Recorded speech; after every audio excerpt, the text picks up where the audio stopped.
night and the Gemini crew. Ooh.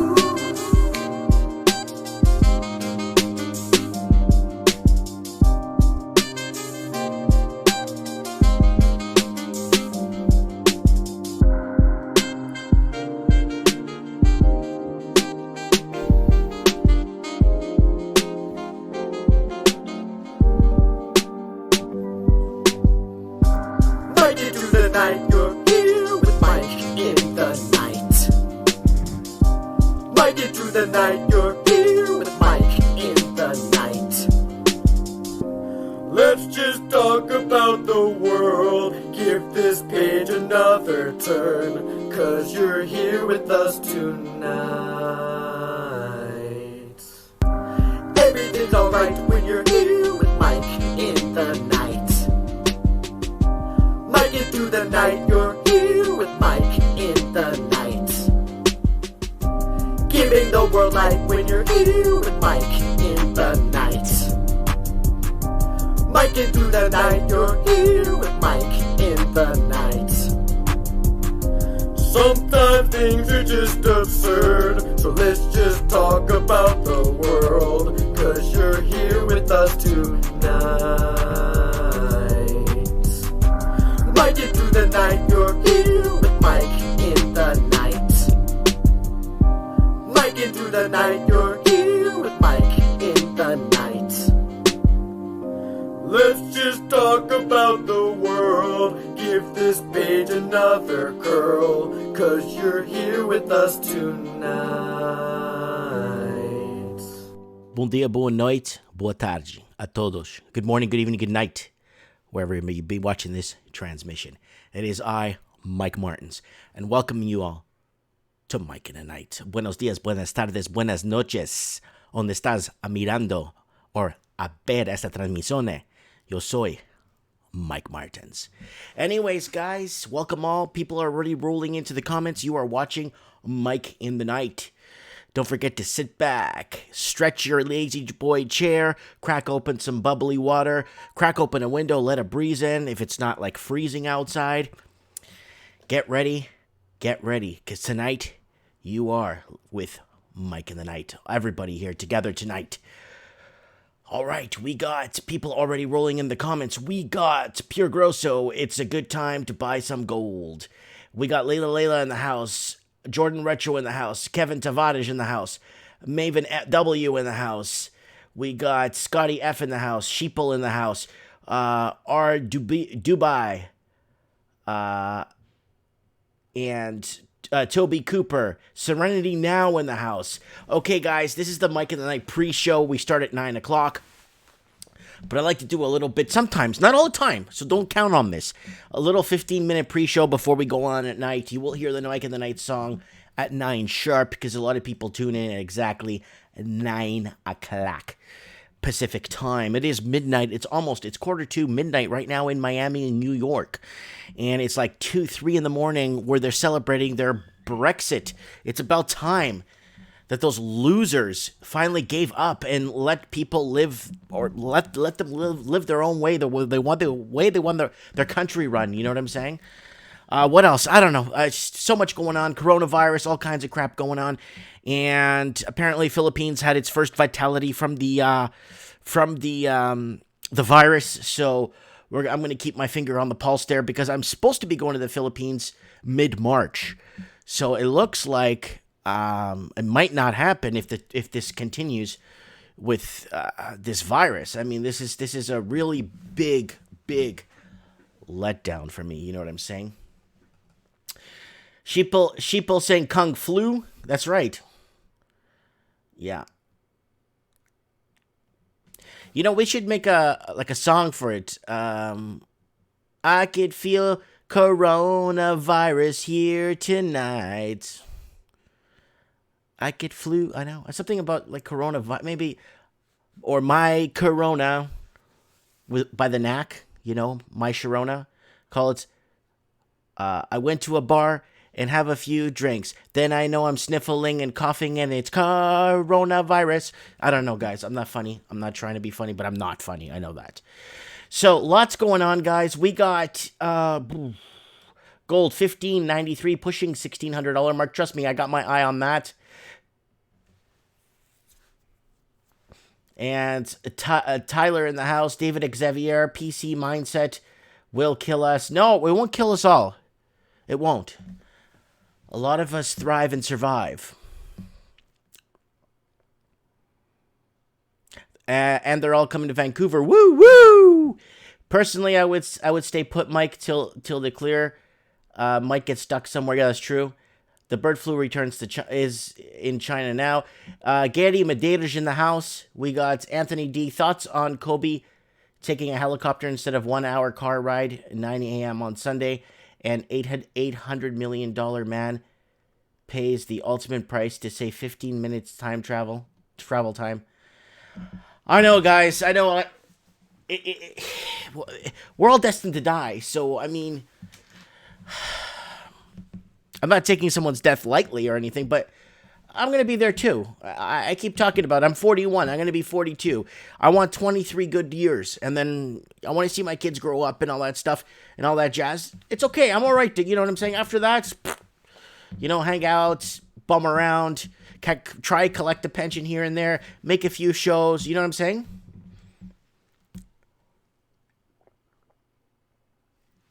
Prayers go out to him and his family, especially his daughter, very young. Dying at the right age is fine, but dying too young, that's a problem. We're all headed there, all of us. Every single one of us in the comment.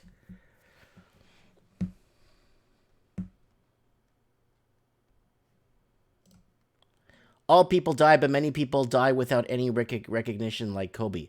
Yeah, he's getting, he's on the star, he's pedestal, retired his jersey, doing the right thing, That's good, that's their, everybody, I don't know, I just believe that everybody gets a shot. Everybody, if they play their cards right, everybody has a chance.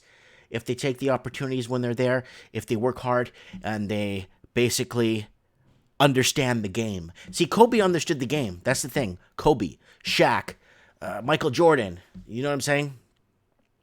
Those guys, Will Chamberlain, was it Jack Russell? Who was that? Played for the Boston Celtics. Was that Jack Russell? That Russell guy. He was amazing. He was one of the best. Played for the Celtics. Those guys knew the game, right? You know what I'm saying?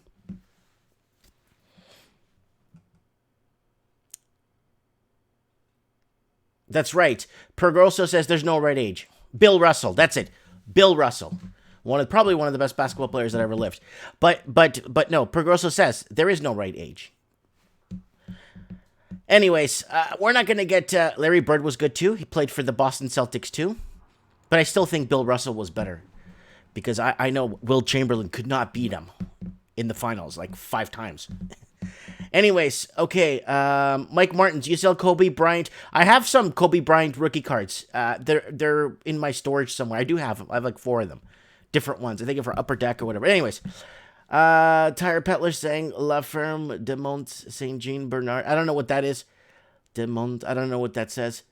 But no, respect to Kobe and respect to anyone that's gonna pass on. It's just, it could have been. Who knows? We can't predict the future, right? And if we could, then it'd be a very weird life to live without, with knowing what's going to happen. That's so weird. Imagine you knew what the lottery numbers were going to be. You knew what day you were going to die so you could afford it. You knew. It makes life boring because then you don't have anyways. Upper Overlord 1984. Do you believe there are anti-aging drugs out there that'll reverse the aging process? And if so, do you, rich and powerful, make rich? No. They've tried something. They've tried a few things where they could fix or repair telomeres. There was something called TH65. And I took that for about a year or two. Nothing happened. TA65. I was taking that for a while. I think it was a waste of money, but there's nothing that could stop the erosion of your telomeres. I don't think your telomeres are set to age crumble, and you're set to get old. Yep. David Xavier is saying, nature is the ultimate pimp. That's right. Wow. This is the Mike in the Night pre-show here. We will be starting the show in a few minutes here. We are 5 minutes away from the real show. If anybody's watching this show, go ahead and comment below, because it's saying that I have one person watching. 500 years, they might figure out a way to prevent aging. I don't think they should. I honestly don't think. I don't see a reason for. I think life is an experience. I think we're here to take that time that we do have, or the time that we're meant to be here, and try and make something of it, right? Like, you live longer, or you could watch, or you have a way to live longer. Let's say you have a way to live longer. Let's say I'm going to live longer. But then you cheat, right? So you cheat. Is that the right thing to do? Would it make sense to do that?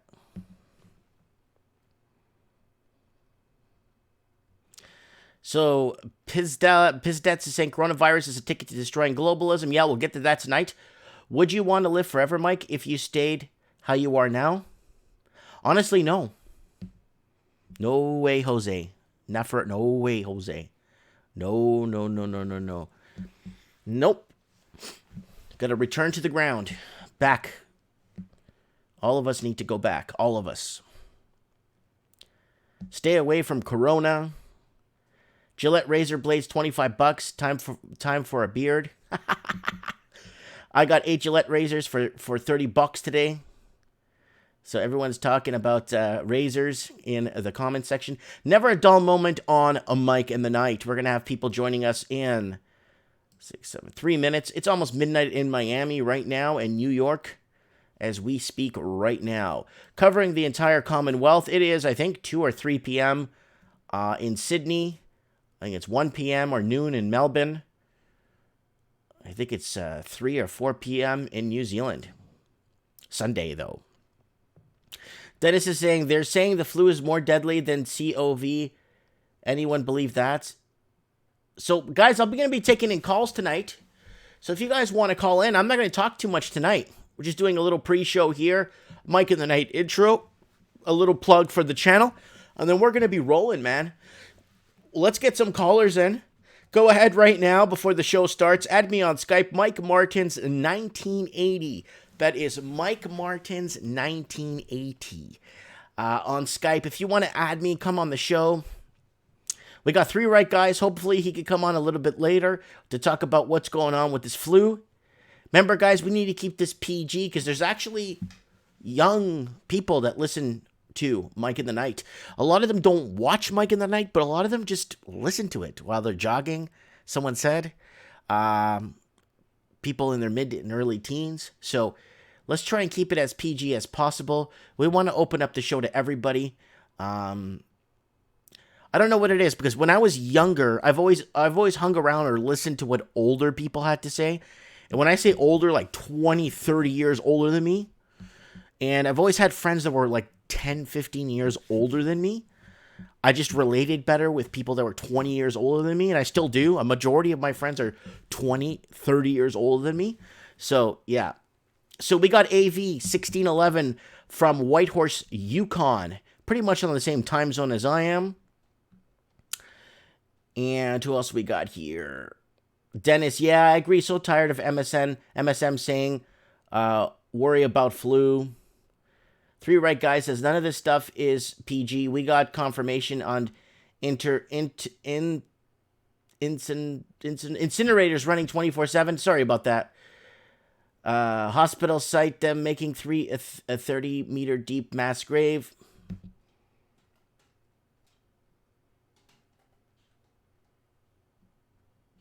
Yeah, disinfectant chemicals.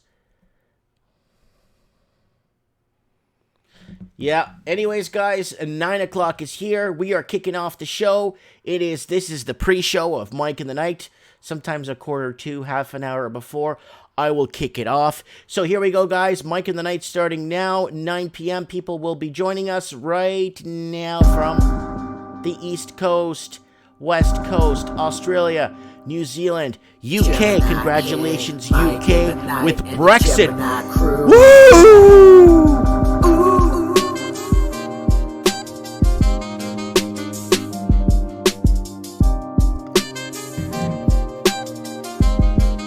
It is Mike in the Night.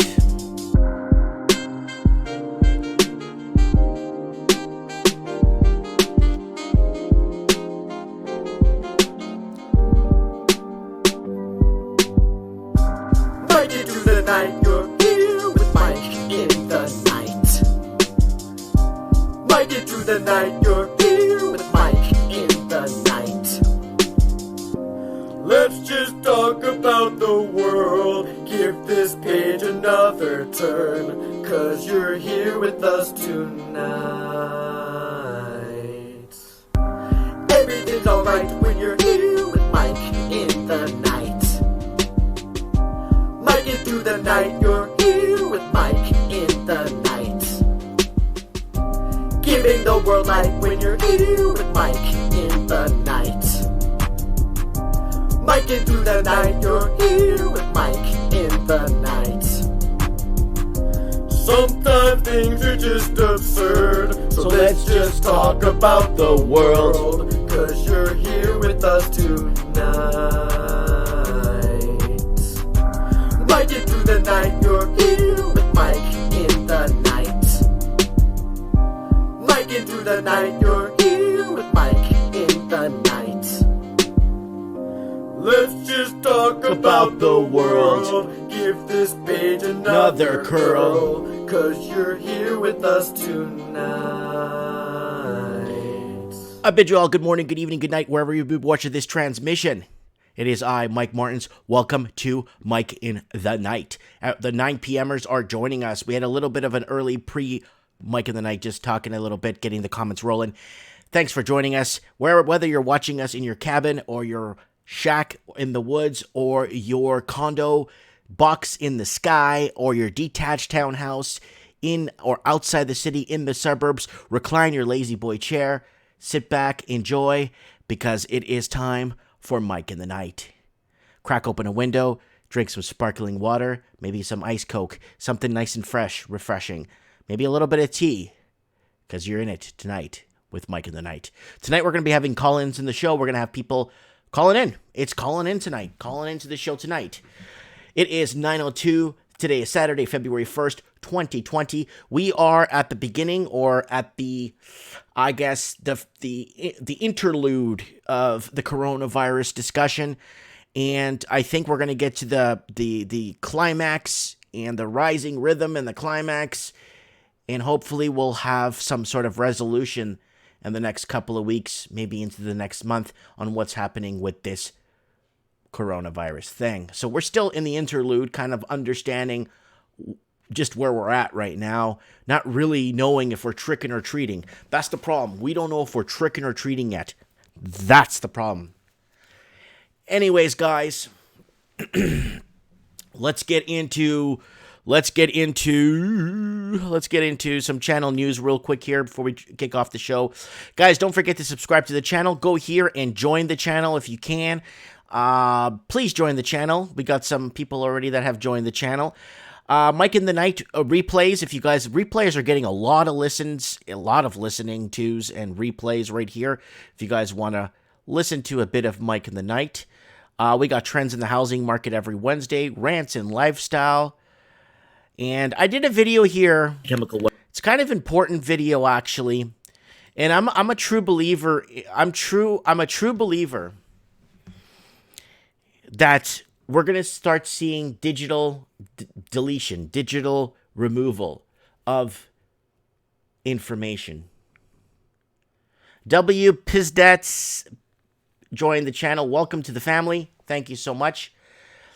So, I'm concerned about this, guys. Digital deletion of our history, digital deletion of who we are, might cease to exist. They're going to remember the pioneers. They're going to remember the people that fought the Civil War. They're going to remember everybody except this generation and a generation before and that one even before that. Why?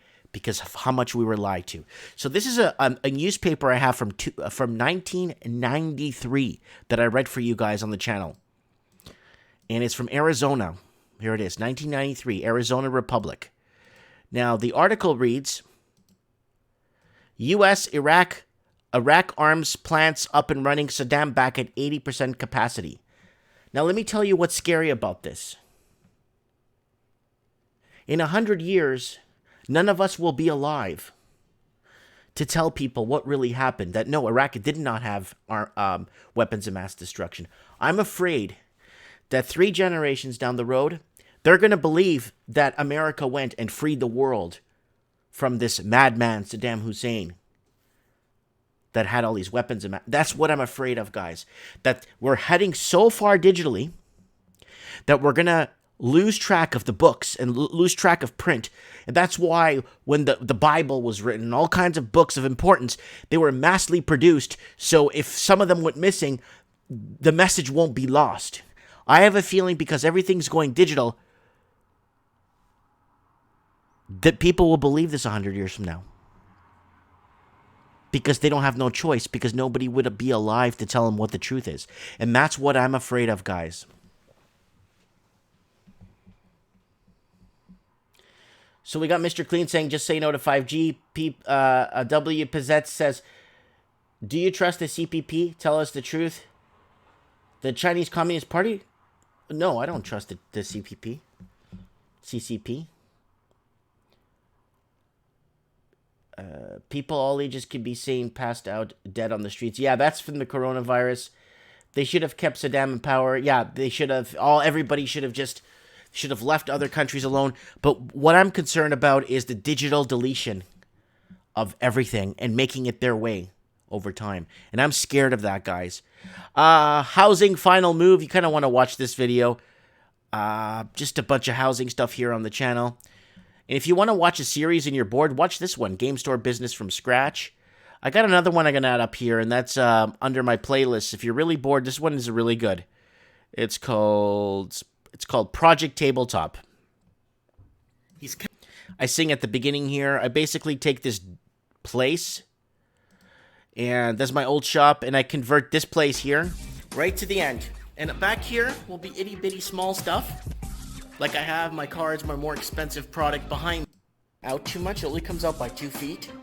So this is the shop I'm in now, and basically how much I've converted it and made it into what it is today. It's called Project Tabletop. You go to the video list here on my channel. You can see it under created playlists. It's further down here. Check it out. Anyways, guys, don't forget to hit me up on Patreon. Thanks to my supporters. If you guys want a Lord Humongous mug, we got one here. We got 2 of them made. We got the pink Lord Humongous mug made with the anime figures on it with Lord Humongous there. And then we got the Lord Humongous black mug where gold and silver is real money. Lord Humongous here. So if you guys want to pick that, it's cheap. It's like $15 Canadian. I think it's like $11 US. It's not much. And Morning Coffee with Mike, Raven mug. I was a guest on Mike in the Night mugs. I got everything here, all kinds of cool stuff from Mike in the Night. So if you guys want to join or pick up something, and if you want to shoot me a tip on PayPal, and go ahead. And also, guys, this is my Facebook. Go ahead. I'm going to leave a link there so you guys could paste this here. Guys, go ahead and message me on there. I've been reading messages all week from people from all over the world. If you want to message me, please go ahead and message me on here on Facebook. I will get your message instantly. All right, guys, it is time for Mike in the Night. We're done with our plug for a while now. So, yeah. Oh, man, we're rolling at 98 people viewing. Thanks for joining, guys. All right, man, we got a lot to talk about, so let's kick it off. Let's go over some basic news, and then we will go into some callers and get what's going on here. We got Philippines report first death due to coronavirus outside of China. 137,600 under observation in China. Holy smokes, 137,000. That's like 2 stadiums full of people. Ukrainian son of a bee got fired. Criminal complaint against Biden for abuse of power. Japan set to release 1.2 million tons of radioactive Fukushima water into the ocean, causing immeasurable damage. How government and media are prepping America for a failed 2020 election. Mayor of city of 6 million people next to Wuhan warns of significant increase in coronavirus cases this weekend. Guys, I just want you guys to know, I spoke to a friend who actually understands these masks. These masks only prevent you from spreading the virus or spewing anything out to anybody else. These masks do not protect you against this specific virus. It only protects you from touching yourself on your face or whatever, from bringing the virus, from touching something and touching your face. That's all. It doesn't really protect you. It doesn't not filter. There's these like 3M, like these really special ones that doctors use that actually filter it out. These regular masks that you buy do not work, okay? Be careful, okay? Super Bowl is a grift of an epic proportions. Man, they still play that every year? Super Bowl? Man. 2016, Rado, Kremlin warns chemical provocation coming as new fighting erupts in Aleppo. Oh, man, it's still fighting in there? I thought they gave that up, man. They've been fighting in there before the time of Jesus, and they're still fighting there. Senator Tom Cotton shreds China's official virus story, warns super laboratory proximity. Okay, well, somebody there is woken up. Hillary for vice what? Can this lady just disappear, please? Can you just get out of the public eye? Like, I can't see this anymore. I gotta get the Raven on the show, because he loves Hill Dog. Social media networks vow to censor misinformation about coronavirus. Oh, of course, there's always anything that anybody talks about nowadays. Oh my God.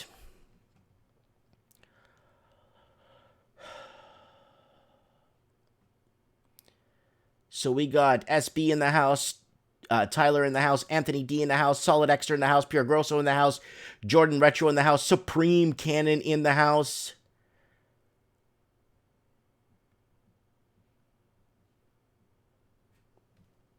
Man. All right. Super Bowl ticket prices, who cares? All right. The global supply demand shock of the coronavirus. Are you humans or, okay, a Chinese woman lashes out at authorities after relatives die from the virus. That's going to be a lot of, I don't want to be the one in power, or I don't want to be the one even third from the top when something like this hits the fan, believe me. Soros goes all in against Mark Zuckerberg with Facebook conspiracy theory. Oh my God. What if bears were right all along? What if there is no what if it's not different this time? Corpses taken directly to crematorium. New accounts detail grisly operation at Wuhan's 5th hospital. Oh, man. Okay, guys.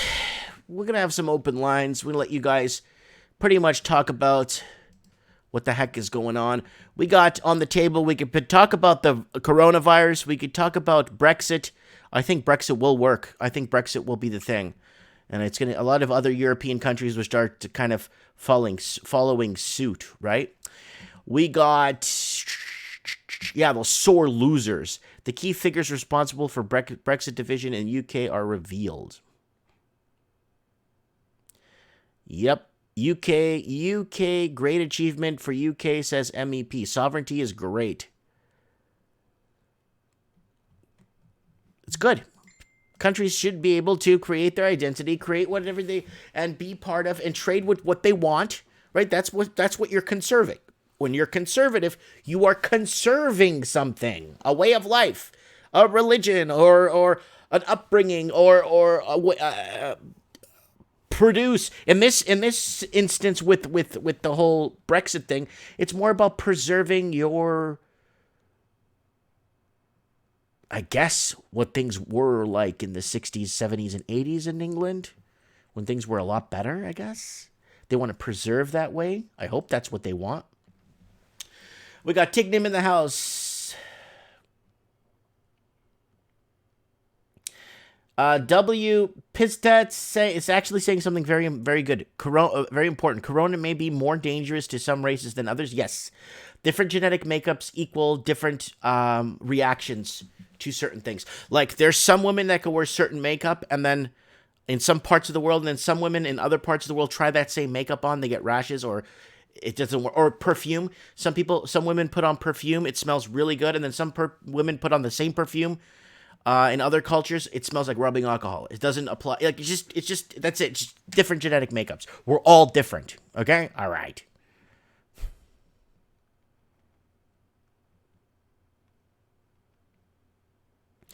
Pergroso is saying Asians have weak immune systems. I don't know about that. I'm Portuguese, man.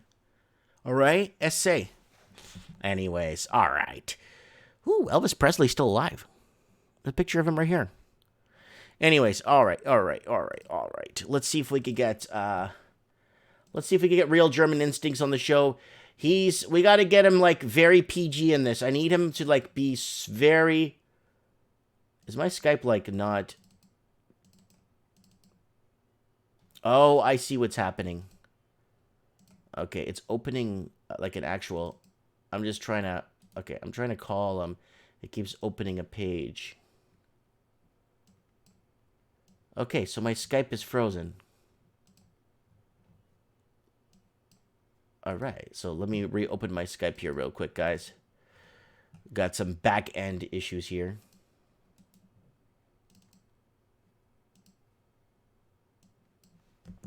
So I'm getting Skype issues here, guys. What the heck is going on here?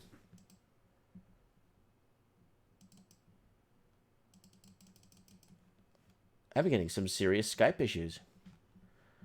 My Skype is down. Boo, Skype. You go down in the middle of my show. Real German Instincts. Three right guys. Can you call me? Can you give me a call, buddy? No, I'm on. I'm up right now. I'm up. There's nothing happening to my Skype. It's not responding. Yeah, Skype is not responding. You think they shut me down, guys? I'm a nobody. For them to shut down a nobody, you better be worried. The second, so it's not responding. Oh, yeah, he's calling on my phone. Let me see if I can get it. Yeah, my Skype is working. It's just not responding. Okay, close program. Okay, let's try and reopen it here. I'll call you in a sec. Let me see if I can get this damn thing to work. Here we go, missed call. There we go. Let's get him on the phone now. Hello. What's up, Doug? So what do you want to know? Where do I begin? I don't know, buddy. You've been researching this. You have a Discord with this. You've been pretty much sleeping only a couple of hours a night, trying to make heads or tails of this. You're the one that's ready to go into exile if things do hit the fan. So let's start off first. When should people start to worry here in Canada? Well, I already have confirmed that the hospitals in British Columbia, the staff are looting all the masks. Because one of my uncles is, he's one of the couriers for the hospital. He works for the hospital, and he couriers everything throughout the hospital, And he said he can't keep up with all the masks that the doctors keep swiping. Really? Oh, yeah. Okay. So that's interesting. When do you see when should people start to worry? When should people say they're watching this on the news, or they're hearing it on the radio, or they're hearing it in the background with somebody talking? When should people really take this serious and get out of Dodge, or bug out, or? Well, my number's 20, because the R factor in this thing is around 4, the medium. It's highly infectious. And if you suffer from extreme symptoms, and I believe that's about 25% of the people that get infected, they suffer some severe symptoms. They need to do basically a triple bypass and hook you up to a ventilator with a machine lung. And we only have so many of those in Canada. So that's a fun fact. The thing with this virus is right now, as long as our hospitals do not get overloaded, I think it's fine. But when it gets to the point where the local hospitals can't, like, they're struggling, you're not getting any help because we all see what an overloaded system in China is doing, and everyone's dying. I have other reports of someone basically giving them their funeral rites in their home. They said, he said, my parents are infected. My child has a fever. My 3-month baby. It was basically someone posted on Twitter basically their last words. It was really horrifying. We know the incinerators were operating 24/7 now. We don't know if that's full capacity. Those are two very different things. But we do know they're running 24/7, and they have a capacity of about 3,000 bodies they can burn a day. We already know that China is currently treating anyone who dies of this. They're just cremating. And I don't know what ramifications that has for culturally for the Chinese people. What that means, I don't know. I don't know. Do they bury their dead or do they put them in urns usually, anyways? And then we're also seeing the Chinese government kind of break apart here. Some people are breaking rank. Like the mayor of Wuhan basically talked shit about his superior and said it was his fault. So they're playing blame games, which is odd. And then Shanghai, their leadership basically said, let's see if people can post numbers twice a day, which is a bit odd. So because people think the Chinese government's just this big centrally planned. It is and it isn't. Xi Jinping could lose. The whole country could technically rip apart. We got footage of villagers walling off their villages. We got footage of drones gassing disinfectant on the streets. We saw that was on the we got news. countless and countless dead bodies in the streets just everywhere, man. And we're not talking Wuhan, we're talking everywhere, like Beijing, Shanghai, Guangdong. We even got reports that places with no reports, they got dead bodies in the streets. So we know the government's downplaying it, and how they're cheating with their numbers. How they're cheating with their numbers. What they'll do is they'll say he died of ammonia, even though the ammonia was caused on by the virus. You see what they did there, right? So then they're reporting it differently, and family members have been complaining about this, and we have reports of that. So I want to throw something up there. Everybody watching right now, this is the Wuhan virus live stream that was put on the China Morning News. And it went on for 11 hours. And what it does is it actually live streams the amount of deaths, the amount of cases, what region in the world, how many people, blah, blah, blah. And they were actually threatened to take this down. So they took it down and they never brought it back up. So this is the last live China coronavirus infections and death toll. So there it is. It was streamed January 30th, and they never brought the stream back up. Well, the official numbers are almost 15,000 now, official confirmed cases, and I think it's beyond 20,000 suspected cases. We know the death toll is completely out of whack with the amount of smog in Wuhan.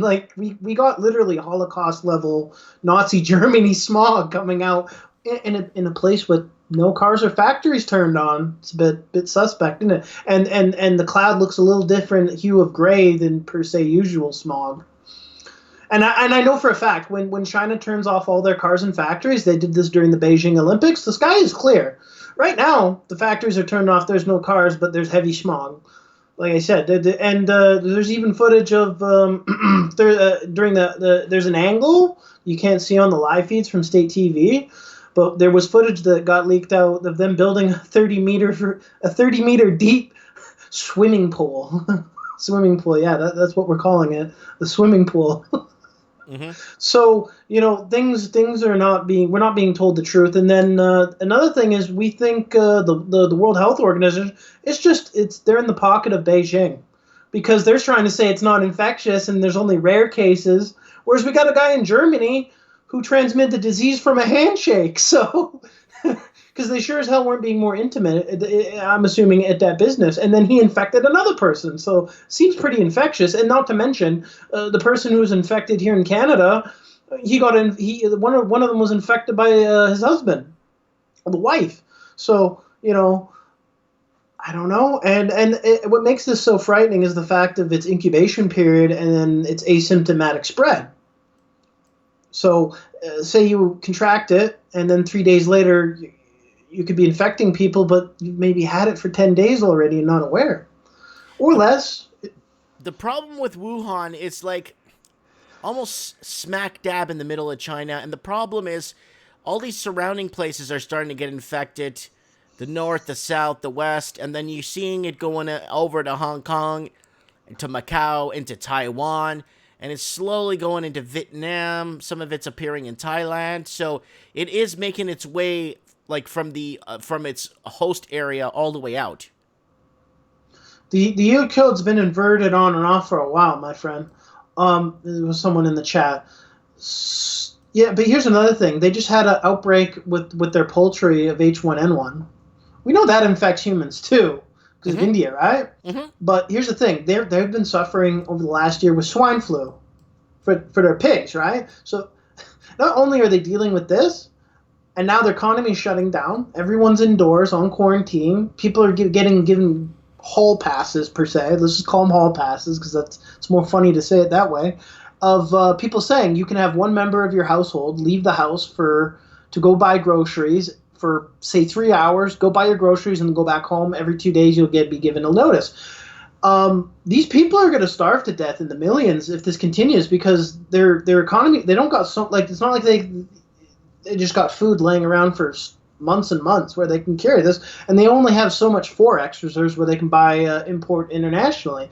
And right now, as of today, China's begging the EU for medical supplies. Let me tell you, China has a whole cultural thing about keeping face. They don't ask for help. They're asking for help. That's how you know that it's worse than what we're being told. Yeah. And here's another fun fact. The guy in the Philippines, he's been reported around age 44 or something. I saw something much. Dude, the guy's young. I got footage of the guy who died in the Philippines earlier today. He's not an old man. He looks like he's like 19. He doesn't even look my age. He looks younger. And he just died in the street, just like all the other video footage we have. So that's very important. People need to understand that if this carries on for a long extended period, people in China will starve. And you also have to understand another fun fact about Chinese culture. They don't stock up on food. No, they like to eat their shit fresh. That's why they have wet markets. It's in their culture. They don't have a week's worth of food to survive. And then we also got footage of the local police force. They're fucking welding people shut in their homes. Yeah, they're welding shut condos. Let's look this Wuhan. We got footage of that, and that's just. It's like a apocalyptic level of crazy stuff going on right now, leaking out of China. Let me see if I can fill welding shut entrance in Wuhan. Sealed residence. I could send you the videos if you like by Skype. Send me them on Skype after we get off the phone, and I'll play some of them later, just through the show. Everybody is picking up food. Guys, these masks, you gotta really read the labels on these masks so you know which masks to wear. There's a lot you don't want to wear masks. Nothing. This shit transmits through droplets. What that means, translation, it's not fully airborne as far as we know, but what we do know confirmed is it is airborne as far as it goes as droplets. With that said, it can infect you in your eyeballs. So you don't use a mask for that. If you don't want to spread it, sure, you use a mask. If you want to prevent yourself from getting infected, you need a 40 mm NATO gas mask, which is used for radiological particles, chemical-based weaponry, or pathogens. It's a big, and it has a canister. It sounds like this when you're talking, vice versa, and it lasts for about 12 hours. The canisters, you screw them on, and it has full eye cover. That's what you would need if you're going that route. You actually, I personally think just staying in your home should be good enough, and just make sure you have enough. Food. You don't want to end up like this stuff spreads to, say, your hometown, and then you go to buy groceries and you find out you don't have any. Not to mention who do you know is going to infect you in that grocery store while everyone's trying to run for the shelves? You know what I mean? Maybe Yeah. there's 20 guys in there that are infected trying to grab food, and they don't even know they're infected. So you want to make sure you have your food supplies put away for now already pre-go. You don't want to take that chance. Worst case scenario is you eat them in a month. You know what I mean? Mm-hmm. But if you're living on like 3 days or 2 weeks worth of groceries, you might want to think about stocking up before that's no longer an option, because it probably could happen, right? Like Canada still hasn't shut the air border. We still got flights coming in Beijing. We know Beijing's infected. And so it is Australia. Australia gets like about 40,000. No, Australia shut their border. Same with the U.S. Did they? You can't fly from China to Australia anymore. That's a no-go zone. Yeah, and Russia's already shut their border. But you know what? Russia already just had some infected pop up now. Are the eastern border, Russia's far east border? No, they've shut it down. If you're in China and you try to go, you can't go to Kyrgyzstan either. And Inner Mongolia, you can't go there either. Oh, there's a lot of countries that have already shut the border. And we're not talking from Wuhan. I'm like, no, they're like, period. You're from China, you're not allowed in. The U.S. is the way they're dealing with it is you can't be a national, a resident. You have to be an American national if you want in. The and coronavirus, U.S. and Australia close borders to Chinese arrivals. Yeah, and you can check Russia and Kyrgyzstan as well if you like. And I'm not sure. I have to double check. I haven't been keeping too track of that. I've been more concerned with other stuff. But yeah, there's a lot of countries shutting borders right now. So right now, from an hour ago, we got 19 in Thailand, 16 in Singapore, 15 in Japan, South Korea 12, Australia 10, Taiwan 10, Malaysia 8, United States 7, Germany 7, France 6, Vietnam 5, United Emirates, whatever, 4, Canada 4, Italy 2, UK 2, Russia 2, Cambodia 1, Finland 1, India 1, Nepal 1, Philippines 1, Sri Lanka 1, Spain 1, and Sweden 1. Okay, so people said, or Bron John just said, and an estimated 80,000 Americans died of the flu and its complications last winter. Yeah, but you know what? The flu doesn't have an R factor of 4, and it doesn't make you suffer from cardiac arrest and make your heart explode in the street, hence you fall down. All right? And not to mention, you're saying, 80,000 people. Let me tell you this. Do you believe the numbers that are 300 dead? Because I can almost guarantee you right now that's not the fact. There's a lot more dead than we're being told. There's a lot more infected than we're being told. And you know what? 80,000 infected of the flu, bloody blonde shit. We've already surpassed what took SARS 6 months in a week. Yeah, it's a lot. It's like 3 times stronger than SARS. You know, comparing it to the flu. You know what? It's such a dumb argument. It makes me so angry because it's misinformation. The flu has a chance to kill you of 0.3%. All right? This shit, if you go by official Chinese numbers, killing you at a rate of about 55%. It's like Ebola. So shut the fuck up with that. I can't. It's just, I'm so sick. It's such a big, like, it's criminal, people saying this shit and regurgitating it because they've heard it from other sources. It's borderline goddamn fucking retarded. Well, calm down.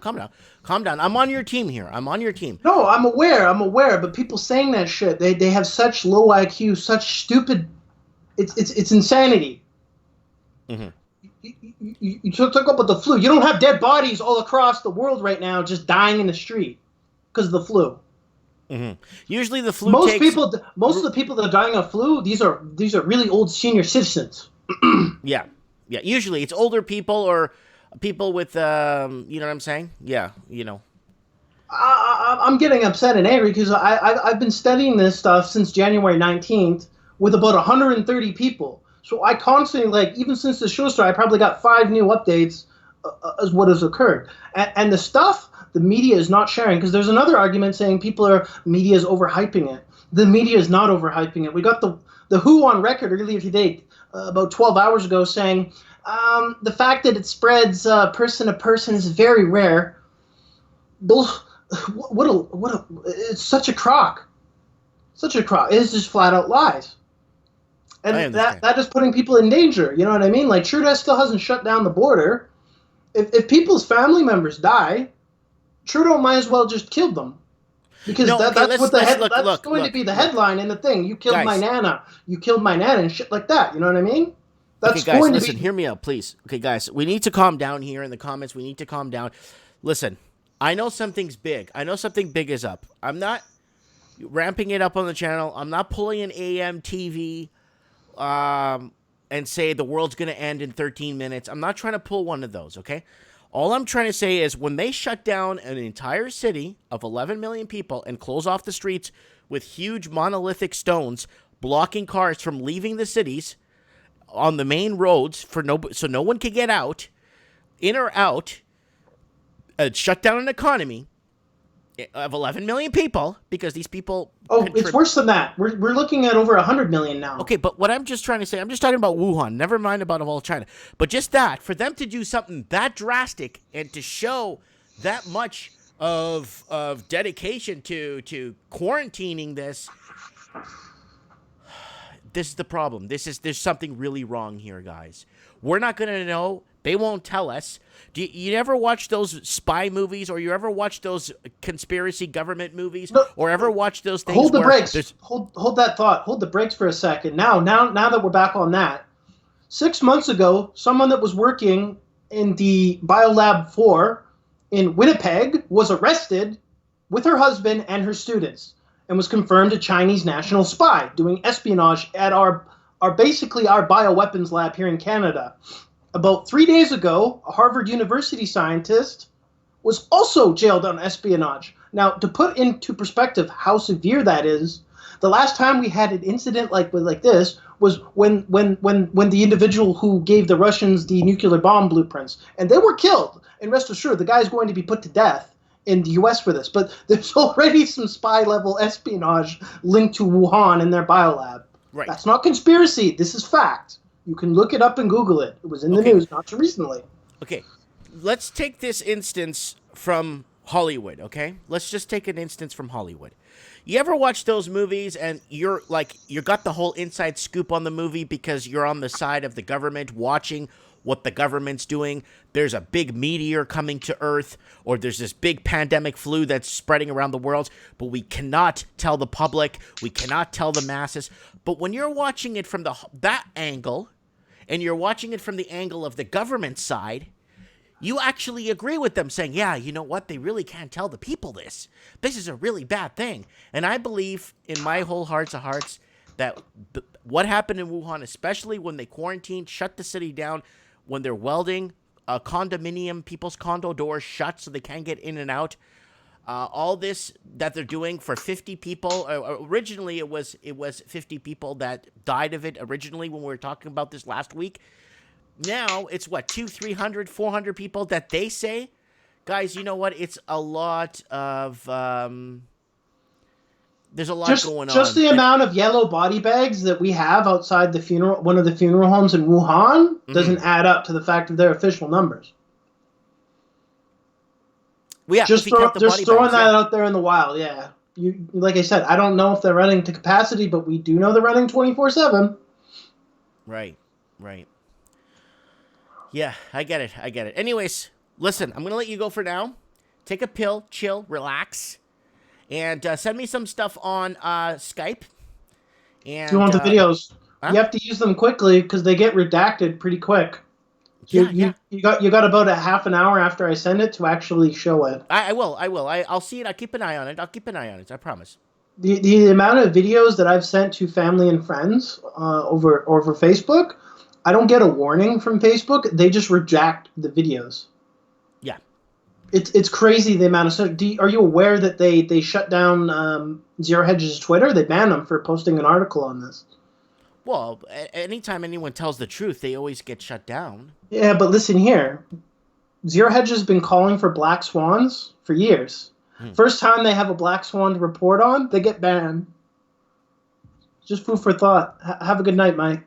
God bless you. Bye-bye. Bye. Guys, sorry about the swearing. He's very passionate about this. He's been looking at this, and... He is right he's right. You don't see people just walking out of their house in their early mid-20s, going to see a movie and just pass out from the flu and die on the middle of the street. You don't see that, all right? You see that in Stephen King movies like The Stand. You see it in the movie Outbreak. You see it in the movie. What was that other one? It was Outbreak. There was The Stand, and there was Pandemic. I think it was it called Pandemic? I don't know. But you see it like that, okay? Tignim said all is forgiven. Yeah. So Reddit has Chinese backing now, so it's being censored now. So here's the problem. It's coming, guys, you need to remember that the People's Republic of China is a communist country.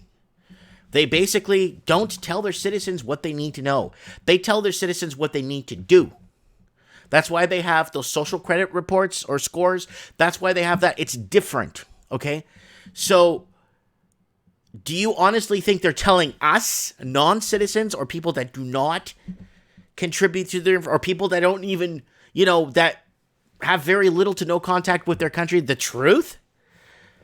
You know what I'm saying?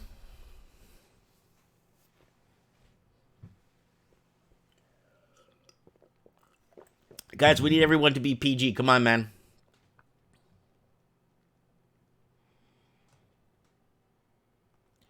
We should close the Canada-U.S. border to prevent the virus coming from the States. No. The virus would come from Canada to the States if it was going to come through. It would actually work that way. It won't be the other way. Believe me. If the sickness or this virus originated in Mexico, then yes, it would come up from the States. But because it originated in China, it would come in from Canada.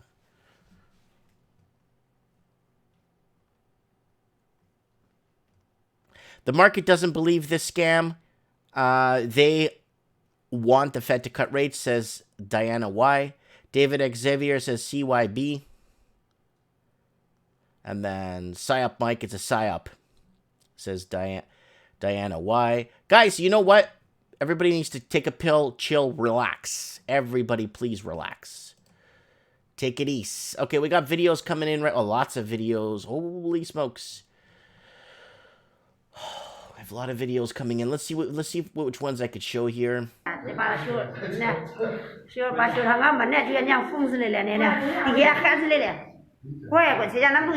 Oh, this is her apartment building. Look, it's closed off. Look, they sealed it off. They welded the door shut. Look at this, guys. All right, let's see this. I don't know what she's saying. See, I don't know what that says. But look at that. They put a padlock. They welded this across. They welded this down. They welded this across. A cross beam. A cross member here. Then they created this thing to go behind to make sure the door is especially reinforced. Wow. Man, you can't. And this is concrete, this wall here. That's concrete. That's not drywall like we have here in the West. That's not drywall. That's like, it's in the concrete. Man, I wish I knew what this lady was saying.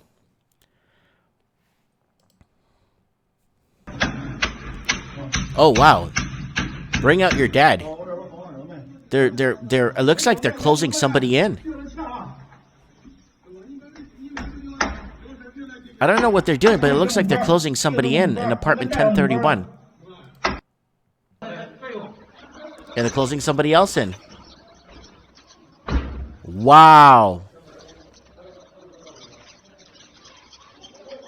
That's government issued stuff, guys. You see how that's got a sticker and it's probably being that's a government issued sign, man. That's someone didn't make that at their printer at home. That's got like a peel back on it and everything. That's mass produced.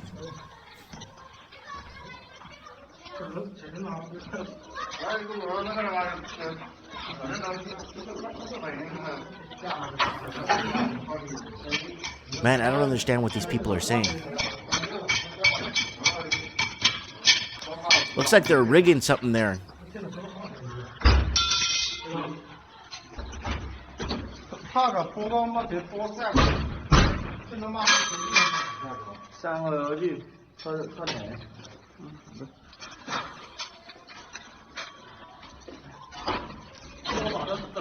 Well, everyone's wearing surgical gloves, throwaways.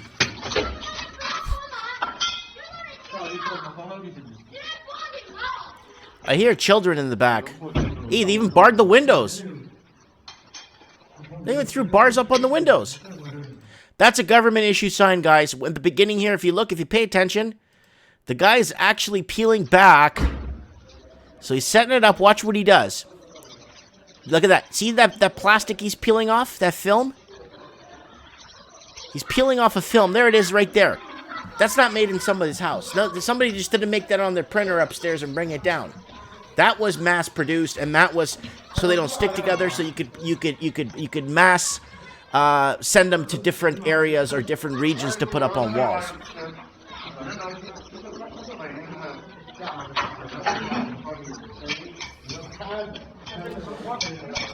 So we got some footage there. We're gonna get more in there. Okay, I got like 75 more videos here. Okay, red pill shark. Don't want to be a cat or a dog around there. No way, man. Brother John just sent me a link. Hey, Brother John, how you doing, man?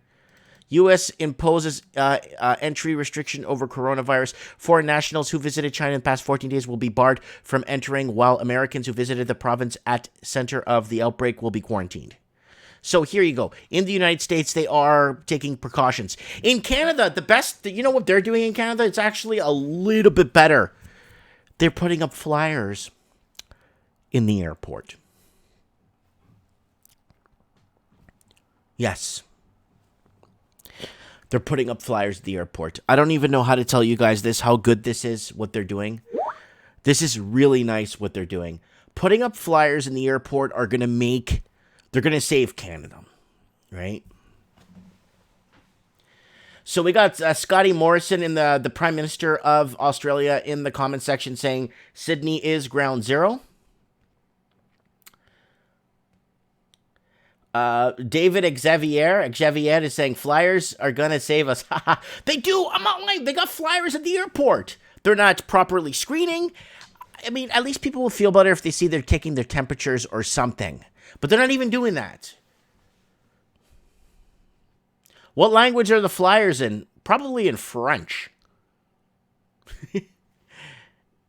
Economic impact of coronavirus by the numbers. Guys, 11 million people, that's an economy right there. There's some countries with 5 million people that have an okay floating economy. But 11 million people in one province, that's a big economy, guys. Yep, Trudy thinks that the CCP is the greatest thing. Kiss Canada goodbye. That's Alan Max in the comments. AR, some people don't believe how serious this thing is. All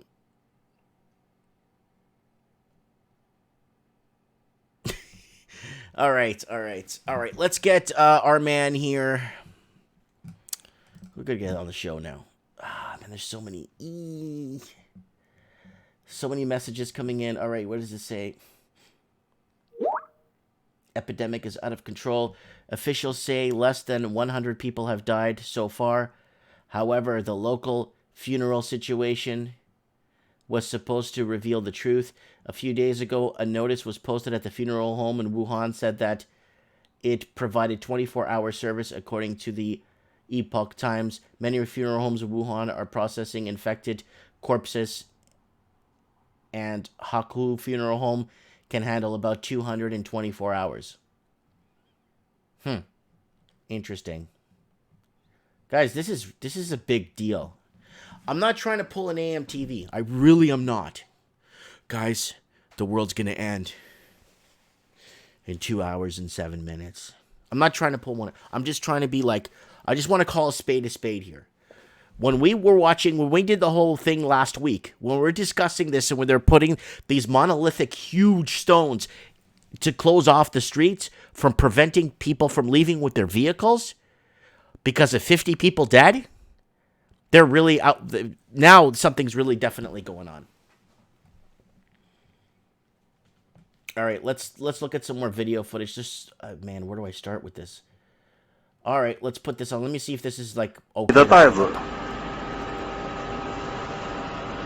装满了9个垃圾桶，10个垃圾桶 I wish I understood. ，10个垃圾桶啊。 Oh, those are body bags. 这是装尸体的袋子。I don't want to see that. 很奇怪一个事儿啊，现在啊， Oh, look at that都在家 smog. 待着。 Holy smokes. 也 Looks like a labor dispute. I don't know. There's people scrapping. A pile of people scrapping there. I don't know why.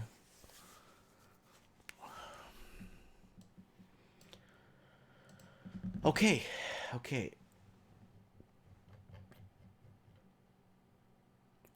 Fists breaking out.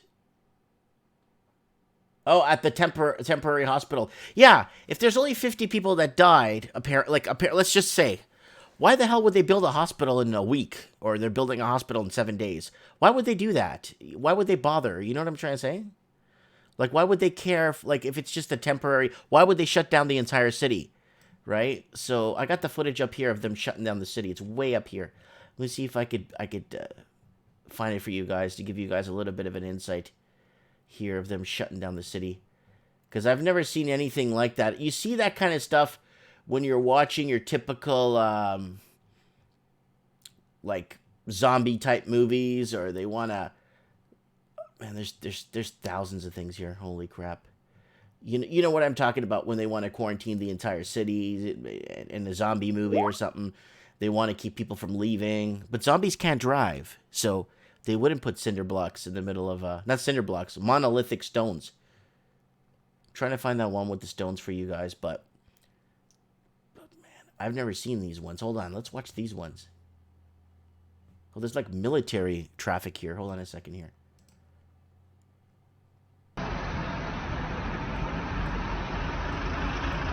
Yeah, it's a lot of military movement here. Looks like it's heading east. Yeah, Humvees, Humpty Dumpties. Looks like there's troops on the back of some of those. Yeah, somebody on the ground. The dispute. I don't know where this is. Looks like it's in a hospital or some public. Here the store is empty. No food. 超市都抢空了，我8点钟来的哇。那。 Oh, there's not really nothing to eat there. 我操！我操！完了！什么事儿完了？ Looks like a lot of. It looks like, oh wow! It looks like a lot of government vehicles here. Non-military, but it looks like government vehicles here. More bodies. I don't know what that is. It looks like they're processing. That one's been taken down. This is a big deal, guys.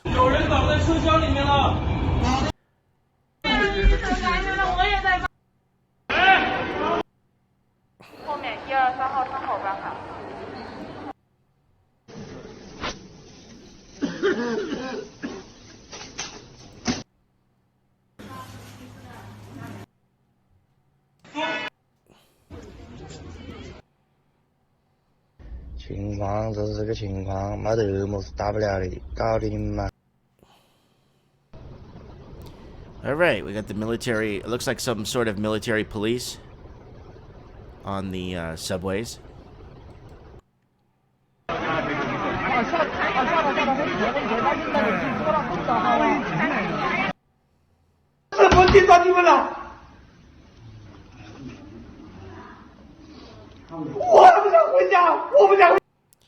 Man, I wish I could understand what that guy's saying. All right. Somebody does a faceplant there. Somebody does a faceplant there. More bodies. I think I've already seen more than 50 people dead. Tend to do better, but it's still too early to say. Man. There's a Discord going on for this if you guys want to join the Discord.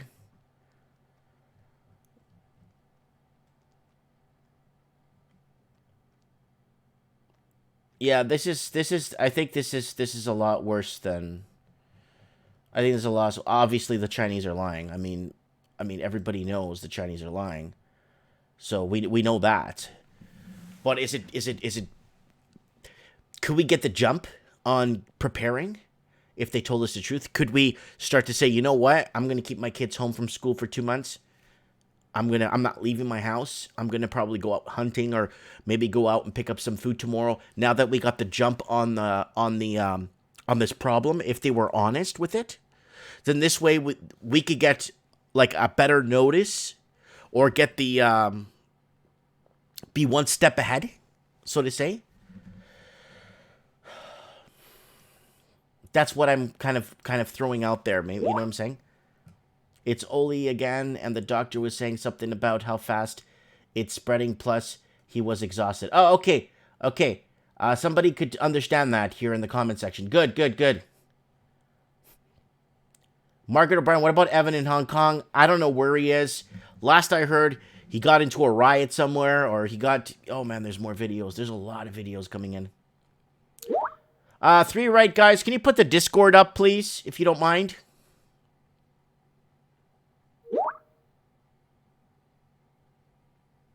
Lobster Boy threw something in very important.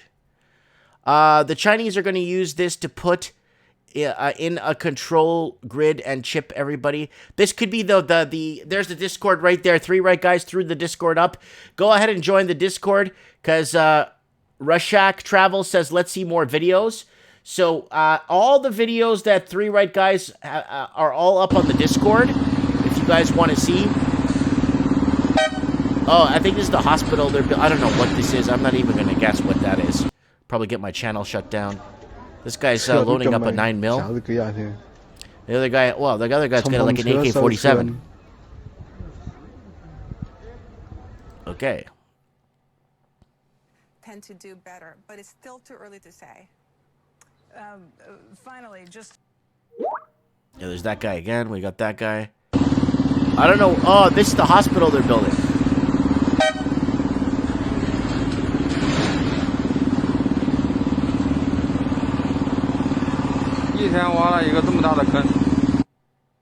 I don't know what he said there. If somebody could translate. That's what we got so far. Guys, go to the Discord if you want to see more. Please, if you want to see more videos, please go to the Discord. 3 right, guys. Put up the link in the description, please, if you don't mind.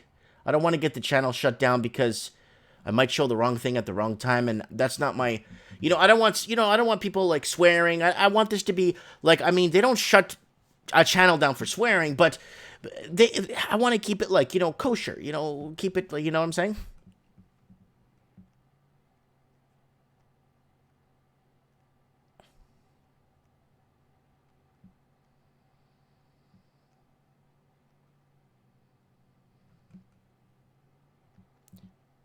Okay, let's get, keep it clean. Yeah, Mr. Clean. Keep it clean, guys. All right, this is from the Daily Mail. It's from Lower. China orders citizens to get rid of their pets or risk having them culled amid fears of animal could catch the coronavirus. You gotta be kidding me, man. Look at those American Eskimos. You gotta be kidding me, man. You gotta be kidding. I don't care, man. I don't care what anybody wants to say. This is definitely a big deal. I'm sorry. I don't care. They could tell us what they want to tell us here. They could tell us what they think they want to tell us. This is a lot bigger than what they're... I think it's bio. It got out. Now they're going to use it to move in on Hong Kong. Ryan Holden. Yeah. There's one here from MSNBC here. Let me see here. Let's check this out in new tab. Harvard. Welcome. Fangulo.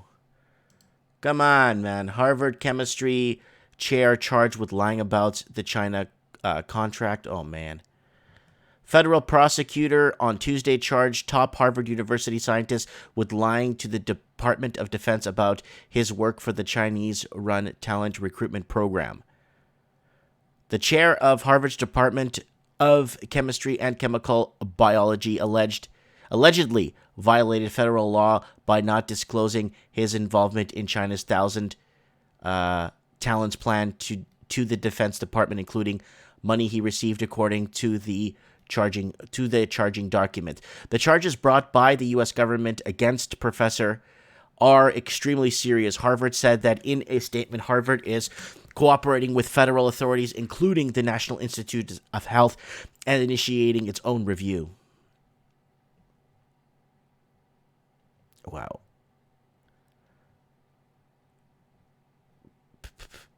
Federal law enforcement agency also announced the charges against the Chinese national who is accused of working with the Chinese army while she was allegedly a student at Boston University. Wow. She's also charged with granting military researcher in China access to the BU viral private network login so the researcher could conduct web searches from overseas without detection. She is said to have left the country before charges could be unsealed. Sorry. I thought it said unleashed. More problems. And that's coming from a fake news source too. So, yep, connections to Wuhan.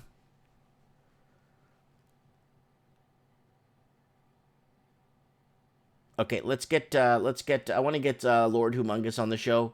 I know he's at home, he's not feeling right.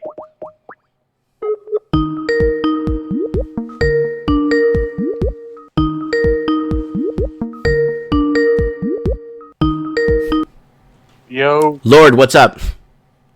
what's happening, brother? What do you think of your new mug? I like it, man. Except I don't know, is the pink one for the ladies or what? It's kind of like a joke. It's a soft one. It's so it doesn't look so hard, right? I got you. Look, yeah, that's pretty good. I like the black one though. I want you to put that on the hoodie. Yeah, I should put it on a hoodie. I'll do it when I go back next week. Let's open up, guys. You know what? When you get a chance, go over to Teespring. Links on top of the channel here. Get yourself a Lord Humongous mug and get yourself a Lord Humongous. There's a pink mug and there's a black mug. The black one's really nice. It's a Lord Humongous, and the back like says gold and silver is real money. That's right. The pink one's nice too. I'm just gonna get it. I'm gonna get everything on this thing, just to show it off. Here it is, the pink one with the anime chicks on it. It's pretty cool. Yeah, that makes some nice ladies' leggings. You should put that on the leggings. Yeah. All right. Okay, buddy. What do you think? Is this manufactured? Do you think is it actually a lot worse than what they're saying if they're shutting down an entire city of 11 million people? I don't know if you saw the video of them shutting down that condominium and so people can't get out. Tell us what's on your mind. What are you thinking from watching this show the last hour? Yeah, I think it's a combination of everything. Like, there's always multiple reasons why things go off, you know. Part of it's probably economic, with the trade wars and all that stuff going on. You know, there's always some kind of black swan that pops in, and it's all about timing, Mike. You know, you see these things and you see the markets and you see the way they, you know, it's like, look here, don't look here type of stuff. You know, Kobe Bryant's helicopter goes down. I mean, it's just the timing's too suspicious to me, really, for a lot of these events. So you're thinking there's an economic factor to this, that there's a like the other person said in the comments, they could be chipping them now to put chips in them, right? There could be like a lot of things. They're not going to let a disaster go to waste, right? Exactly. Never let a good crisis go to waste. Who said that? You know? Yeah. It's go ahead. No, tell me so do you think, I mean, there's a few cases now in the United States. I mean, do you think the United States is doing its job, taking care of it? Are they informing you guys down there? No, I think we're censored. I mean, I really do, from what really is going on, you know. And there's always a different agenda. You know, I heard somebody owns a patent on this virus, you know, so it could have been made up somewhere and released. Yeah, I mean, there are biological weapons out there, and they are used at certain times. But I'm not sure, because this has been going on since December. It could be, you know, something that the Chinese government's behind, or, you know, I don't see them letting it break out in their province and get that bad, you know.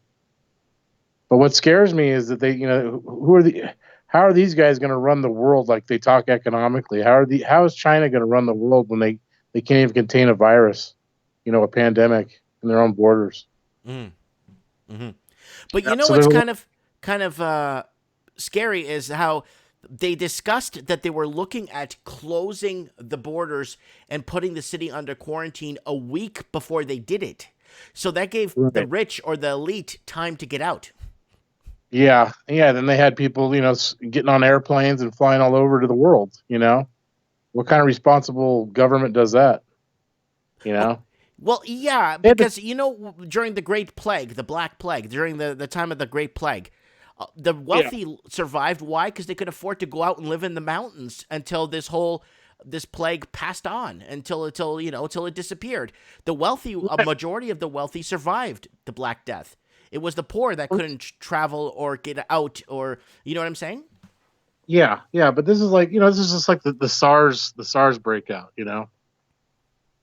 That stuff. When that happened, there was people all over L.A., New York wearing those masks, and they were usually Asians.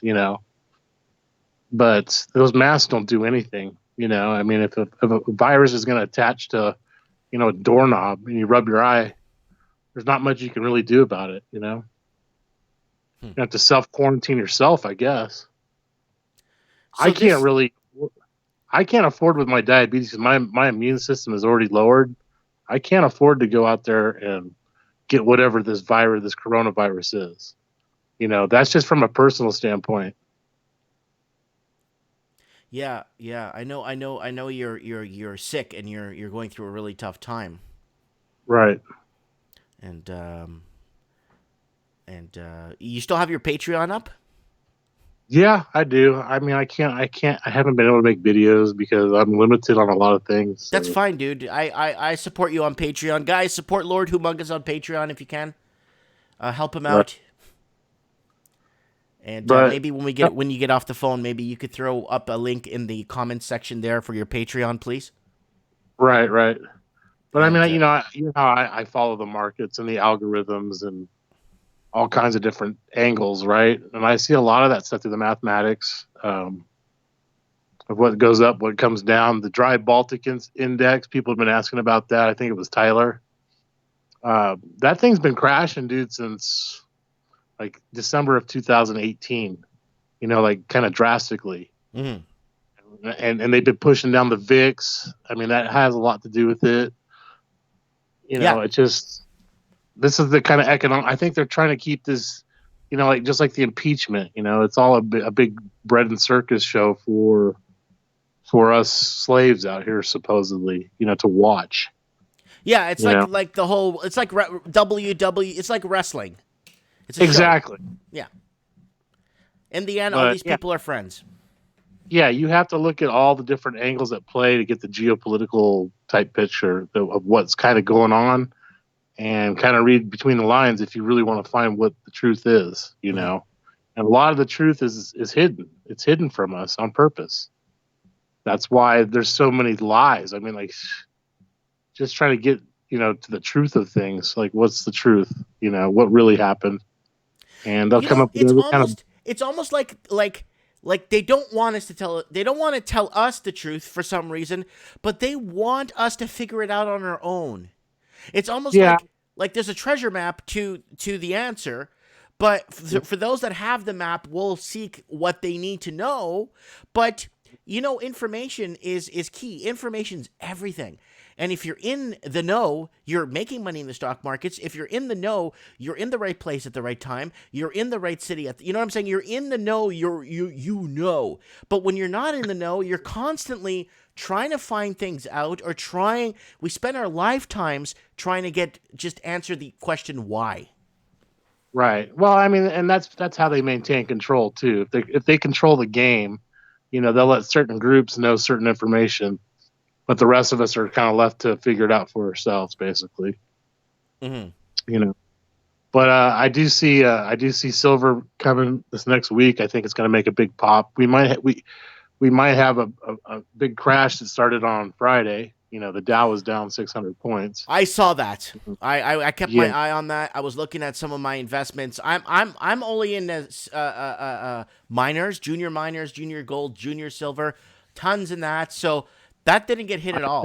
That didn't. I think that's the safest play to be in the stock market right now, basically, because if everything else goes to hell, which I see it falling apart with all these different companies, Tesla, they're having all kinds of problems. Facebook. I mean, it's just these are the same people that perpetuate this whole global garbage, basically. Right.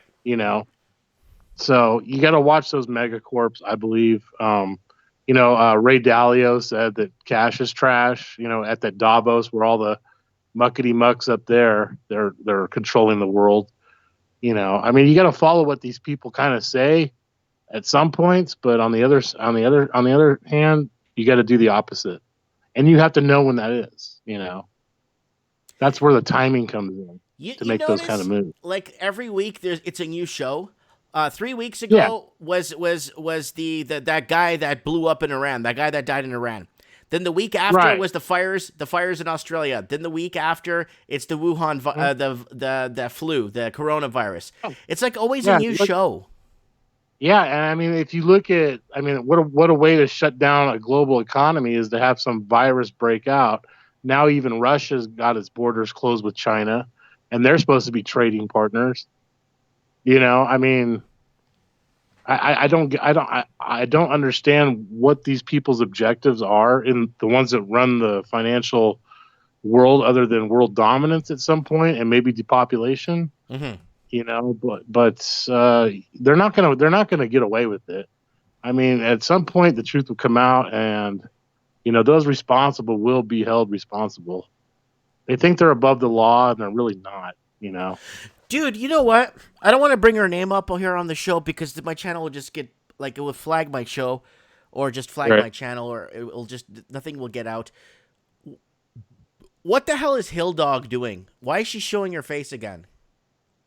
That might be a propaganda piece, because I don't think she's got a chance in hell or any other Democrat, to tell you the truth. I mean, they've already blown it. Yeah, I just can't stand Hill Dog for some reason. I don't know. Mikey, I can't stand any of them. I mean, they're all evil to me. Mm-hmm. Every side, politician-wise, Republican, Democrat. Mm-hmm. These are the type of people that know things that go down that we don't all see. These black swans, false flags, call it what you want, and it's in every sector of our lives. Yeah, and Hill Dog is being sued too. Well, she should be. She ripped off that fund she had, the Haiti. Remember the whole Haiti thing? Yeah, they donated $17,000 to Haiti. No, she ripped off millions, dude, in that trust. No, but she donated $17,000 to Haiti. Oh yeah, right after she pocketed $2 billion or something shit like that. I don't know. That's crazy. I think the Ravens down there in that area, he should be checking in on that. I know a guy that spent more in a casino one night. Yeah, right. Yeah, but no, if I could just tell, all the listeners, just keep doing, the right thing, protect your family, stack real money, gold and silver, because I don't know where this thing is going to go. We got this big global vortex of negative interest rates and debt sucking down everything, and it's crazy, man. This is like the breakup of the entire old system, but what are they going to replace it with is the question. And who was to begin with? What they need to do is I'm going to tell you a little story that someone told me back in the mid 70s to early 80s, how the New Year's party worked at their company. They have their New Year's party. Everybody, after New Year's, midnight would hit. People would sit down and wait around till the boss would come in with an announcement. The boss will come in and discuss how much everybody's wages will be going up because of inflation, and their wages would be adjusted to the rate of inflation. So a good friend of mine told me that in the mid-70s up into the early 80s, every New Year's, they'd have their party, this and that. Then everybody that would come after the party just to sit down at the meeting, have the meeting, and then the president of the company will come out and say how much their wages would be going up to hedge against inflation. And then they stopped doing it in 1984, and no one's wages moved. So you see what I'm saying? They've been stagnant since the 70s. I mean, why do you think central banks hate gold, dude? Because it kills inflation and deflation. It doesn't need to be backed by anything. It's real money. It's sound money. You know, this whole global economy is based off of economics that don't work. They fail. Yeah, it's a Mickey Mouse. It's Mickey Mouse. Exactly. You know, even Disney's suffering right now too. You know. Mm-hmm. It's crazy. But okay, Lord. Yeah. What else did you want to talk about? Lord, tell me, man. Are you like the mug? I'll buy you one. I'll ship it to your place. That would be awesome, bro. Because you know my my account situation. So that would be great. I'll ship you a mug. Use your discount. That'd be awesome, brother. Yeah, I'll see if I can get a hoodie made for you. Cool. That would be awesome, bro. No problem. That. I'll just do it. Just remind me next week sometime. If we talk during the week, just remind me and I'll do it. Because I'm going to order some for myself too. Yeah, awesome. That'd be cool. I'd appreciate that. Yeah. All right, Lord. You get better. Take care of yourself, and we'll talk soon. I appreciate all your support. You know, just want to let you guys know that you're a good dude, and I've actually been promoting you on different channels that are pretty big. So I appreciate. I'm trying to send some new guests our way to get on the show, maybe. And yeah, Mike. Yeah, for sure. Yeah, my part, bro. I appreciate that. And guys, don't forget to put your Patreon link inside the comments if you don't mind. Will do, brother. All right, God bless. All right, bye. Bye. Guys, that is Lord Humongous. He'll be putting his Patreon link. I am supporting him on Patreon.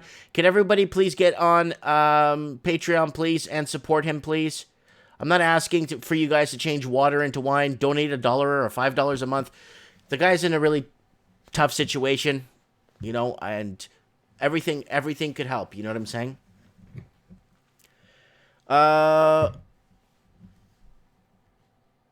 So let's go. Someone's asking, what's Patreon? Oh, he'll leave you a link. Go to I'm on Patreon too. If somebody wants to support me on Patreon, my work or whatever, you can. You could join the channel via YouTube. It doesn't matter. There's many ways to support nowadays. Okay, guys, let's go back to, let's see if we get another caller on here. I don't think the Raven's going to pick up because I know the Raven's in DR right now. That means Dominican Republic. He's in DR right now. República Dominicana. I think he's in Santo Domingo. All right, guys, here's your Lord Humongous mugs. If you want to shop at the Teespring store, find the links up here. And wow, we got a couple of people watching tonight. That's good. Guys, don't forget to share this right now. Go to the bottom, share this thing. Go below and share. All right, so let's get back up to Zero Hedge here. Where the heck did I put that? Guys, here, I'm going to give you my Facebook if you need to message me, or if you want to send me a link, go ahead and send me a link here if you want to. Just message me on Facebook. It's just easier for me. Let's go to that other page there where we had the thing here. So we got Brexit happening this week, which is a good thing. And then we got the coronavirus, which has been on the back burner. Well, not back burner, it's front and center now. But they try to underestimate it. And then there's 137,000 people under observation. 137,000 people under observation. But if those 137,000 people made contact with 3 other people that are not under observation, and then those people made contact with 1 person that wasn't under observation, this could be a lot worse.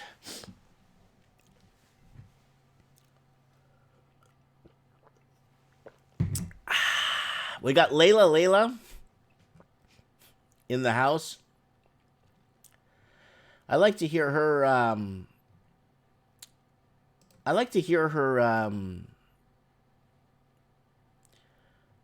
what she thinks about this coronavirus. She's got an interesting Let's see if she picks up.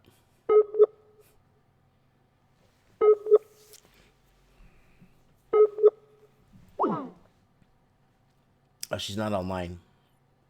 Maybe she could call me if she gets a second here. Layla. Oh, I got a message here from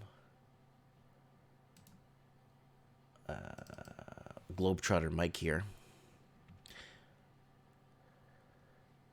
Oh, a Yellowknife High School's trip to China is still a go for now. Okay, this guy looks like Wayne Gretzky. Okay, China's third sentenced to administrative punishment. Third detained Canadian sentenced to administrative punishment. Everything you need to know about Huawei. Okay, nobody cares. So this school is going... They have a China trip. That's sent to me by Globetrotter Mike. I wouldn't send my kids to a China trip. Not right now. I would send them to see the Great Wall and all that stuff. Hello? Hi, Mike. How are you? Hey, what's going on? So, guys, we got Layla from the comments on. She's live right now. Okay, what do you think of this whole coronavirus thing? Like, in your opinion, what you've seen, what you've maybe saw here on the show, or what's going around social media? What do you think? So I really have to agree with Lord Humongous about the timing. And no, I don't think it's it's something of an accident, but I really wouldn't believe that it's not engineered. It's not an accident that the level 4 bio whatever lab in Wuhan is located there. You know, obviously there's a connection there. Mm-hmm. So maybe they were testing something, but maybe it got out of hand. But I think at this stage in science and everything else and all of the developments, I really don't think that this is, you know, something that came through bats or anything like that. Like, the circumstances really help with all of that. But, you know, their lab is there. They were working on something. I brought up last week. I don't know if you remember the show last week. I brought up there was an earthquake within that area where the lab is. They had a 5.0 magnitude earthquake. Something could have fallen off a table. You know what I mean, right? Yeah, that's true. And there was one in Turkey as well. And they were saying there was going to be one somewhere in the Americas. Yeah, I'm suspicious about all these earthquakes as well. Like, I don't see why they wouldn't detonate something. I think this is old news. I think they've been doing it for a long time. I can't hear you. I'm right here. I'm not speaking. Oh, okay. I'm just listening to you. Yeah. So the timing is really weird. And the news that I wanted to share with you is that I have 3 very important pieces. The first one was a plane that was carrying CIA officials, heavy-duty materials, was downed by the Taliban in Afghanistan. Wow. The U.S. Embassy in Iraq was targeted, and Saudi Aramco was targeted. So the Iraqis, probably Iraqis, targeted the U.S. Embassy in Iraq, and Saudi Aramco was targeted by the Yemeni Houthis. Wow. So all of these happened. All 3 of these happened within 10 days, 2 weeks at most, and I didn't see any of it covered anywhere in here. I think some low profile, you have to search for it in order to come up with something, but none of the mainstream media, not the right, not the left, covered any of this. So when it comes to timing, I think there is something there, you know, like the Lord was saying. Yeah, Lord Humongous, that's correct, yeah. Yeah. Do you think, okay, let me ask you this. Do you think this thing came from a bat? No, I really don't think this thing came from a bat. I mean, they've been eating weird weird things forever. You know, it's not new. Their crooked eating habits are not new by any stretch. Like, since their famine, whatever year that was, they've been eating all sorts of weird things. So why now? If it were related to one of those eating habits. The lab is there. There's a lot of things going on in the world, probably a lot more than we hear. It's very tense right now in the region. A lot of people are doing deals with China and letting go of the dollar. There's a major de-dollarization war going on in the world, and that's been going on for a couple of years now since Russia was selling off their treasuries, American treasuries, and buying gold, and China has been secretly selling off their U.S. treasuries and buying gold. Yeah. So over the past 2 years, we've been hearing about, the government investments in the U.S. dollar, being sold off, like the China and Russia thing. But over the past, I think it's going to be over 10 years now, in that part of the world, they've been working through their development bank on, I think, their own banking system altogether. I really think it's they got it's several altogether baskets. I know they're part of the BRICS nations. They're part of other just different nations of different currencies. And well, now with this coronavirus, I mean, are people going to lose? Do you think people will lose faith in or lose their in China? Do you think China? I think China's in a bit of a trouble right now because they were headed towards an economic uncertainty with their housing market, and the people going into debt there is actually astronomical. And I'm just wondering, maybe the timing of this is just what I think is this the event horizon that we've been talking about on the channel for a long time now? It could be. You know what I think about these events? The thing about them is that they check many boxes, so when there is this massive operation, it's not going to be massive without being an opportunity to check off many boxes. So there's, covering up on all of the issues in the region. So for that there's a complete media blackout on what's going on post Soleimani assassination. Like, what's going on there is huge. The Iraqis are in the streets by the millions. They want the U.S. kicked out, and none of this is being reported in the West. So there is that. There is the, what are they saying? The 2030 agenda, the UN immunization agenda, and that this apparently is a step towards that. And then there's the folks that are talking about the 5G that's going to be rolled out now in Wuhan. And I don't know, someone in the chat said chipping and all of that stuff. Well, that's an opportunity too. So here you go. That checks this other box.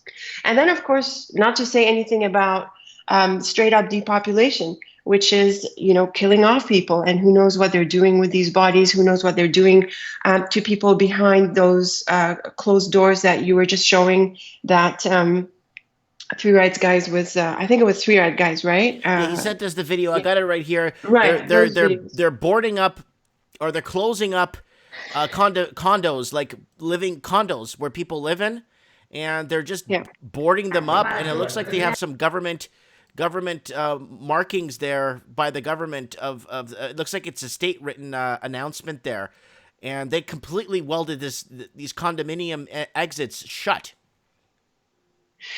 Exactly. So we don't really know what's going on behind this, and we don't really know what exactly is the reason for this. So, okay, I mean, the obvious one would be that someone is infected and is being locked in, but I'm not sure how that helps. Like, so you're closing them in because they're infected. Shouldn't you be transporting them to the location and I don't know, incubating them to study? Right. So that seems odd. Okay, can you tell me, like, from you, if they did that to your condo and you couldn't get out, what would you do? I really don't know. I guess I would I mean, you don't have a choice, right? But just to be stuck in your condo. I know how to fast. And I know how to survive in some basic ways, but I don't see like what the long-term achievement would be. So, okay, so I'd be sacrificed in the process probably, but what would be the goal of doing this to multiple people other than straight up, killing them off, which I think is another key goal, that key thing that can be checked off through this operation, you know? So that's the thing. It seems to check off a lot of boxes. Again, yeah, it goes through that application form where you start noticing everything ties together in a way that it's not in favor of us. Yeah, yeah. I mean, it's an expensive operation also. So if you are like this big evil New World Order engineer, you know, like you think that if you're going to engineer an operation of this size, it's first of all, it's very expensive. And second, so because it is what it is, just reading some comments, because it is what it is, it needs to check off a lot of boxes. And it seems to check off a lot of these boxes. Like all of these massive projects are implicated in the situation. Everything from 5G to depopulation, to biological warfare, to martial law, to chipping, to massive control. You know, it all ties in really well with this. I mean, it's certainly an opportunity for all of this stuff anyway. Like if I were one of the evil scientists or one of the evil engineers behind such an operation, I would think across the board, how can we use this thing? Yeah, that's what I'm scared of. And there's a lot of people out there that would obviously use something like this for the bad or the worse or the you know, a lot of countries have been testing and experimenting with all this danger. You know, you got what is that, Plum Island? You have all kinds of different little hidden facilities around the United States and all over the world. Every country is guilty of having some sort of a Totally. Yeah, something to Totally. And, you know, I have to wonder if China isn't in bed with them. I mean, you know, China has been testing 5G for ages. They've been developing it first. They've implemented the cameras first, the facial recognition first, and now it's in Australia. So it's just like China and the rest of the world, or certain, you know, big players in the world. They have like a deal together where China incubates certain projects and brings them up to a certain, let's say, level of viability. And at that point, it becomes marketable in in other environments like the US, Australia, and the West. So they seem to be working together on the 5G thing. I mean, it was very much so up until there was the issue with the Huawei CFO. And so this seems to be something similar, right? And then there was this National Post article that was doubting that Canada had something to do with this because Canada sent a virus that wasn't fully developed or something like that from their level 4 lab all the way to the one in Wuhan. And in the process, there are these arrests that are happening, like Three Right Guys was saying earlier. And I don't think these are espionage. I think it's just a show to cover up for the fact that people were working together across that board. You know, I really don't think that they were serious about, arresting them. That, that's just like, I think that's frivolous. So I don't see why they wouldn't be working together. And then, China, I can see China wanting to run its own depopulation agenda. Like, it is really challenging to manage that many people. It's too many people. If these numbers are true, they're not true. If you go by the numbers that China is giving us, and Three Right Guys said it right when he lost his temper, it's like a 50% chance. But Mike, what I mean is that if you were China and you have a population of, what is it, 2-3 billion? What is the population? 1.6 billion. If you are the Chinese government, how do you manage such a population? Like, what I'm saying is, if you're in their shoes, you can imagine why they would want to cull their population a bit, I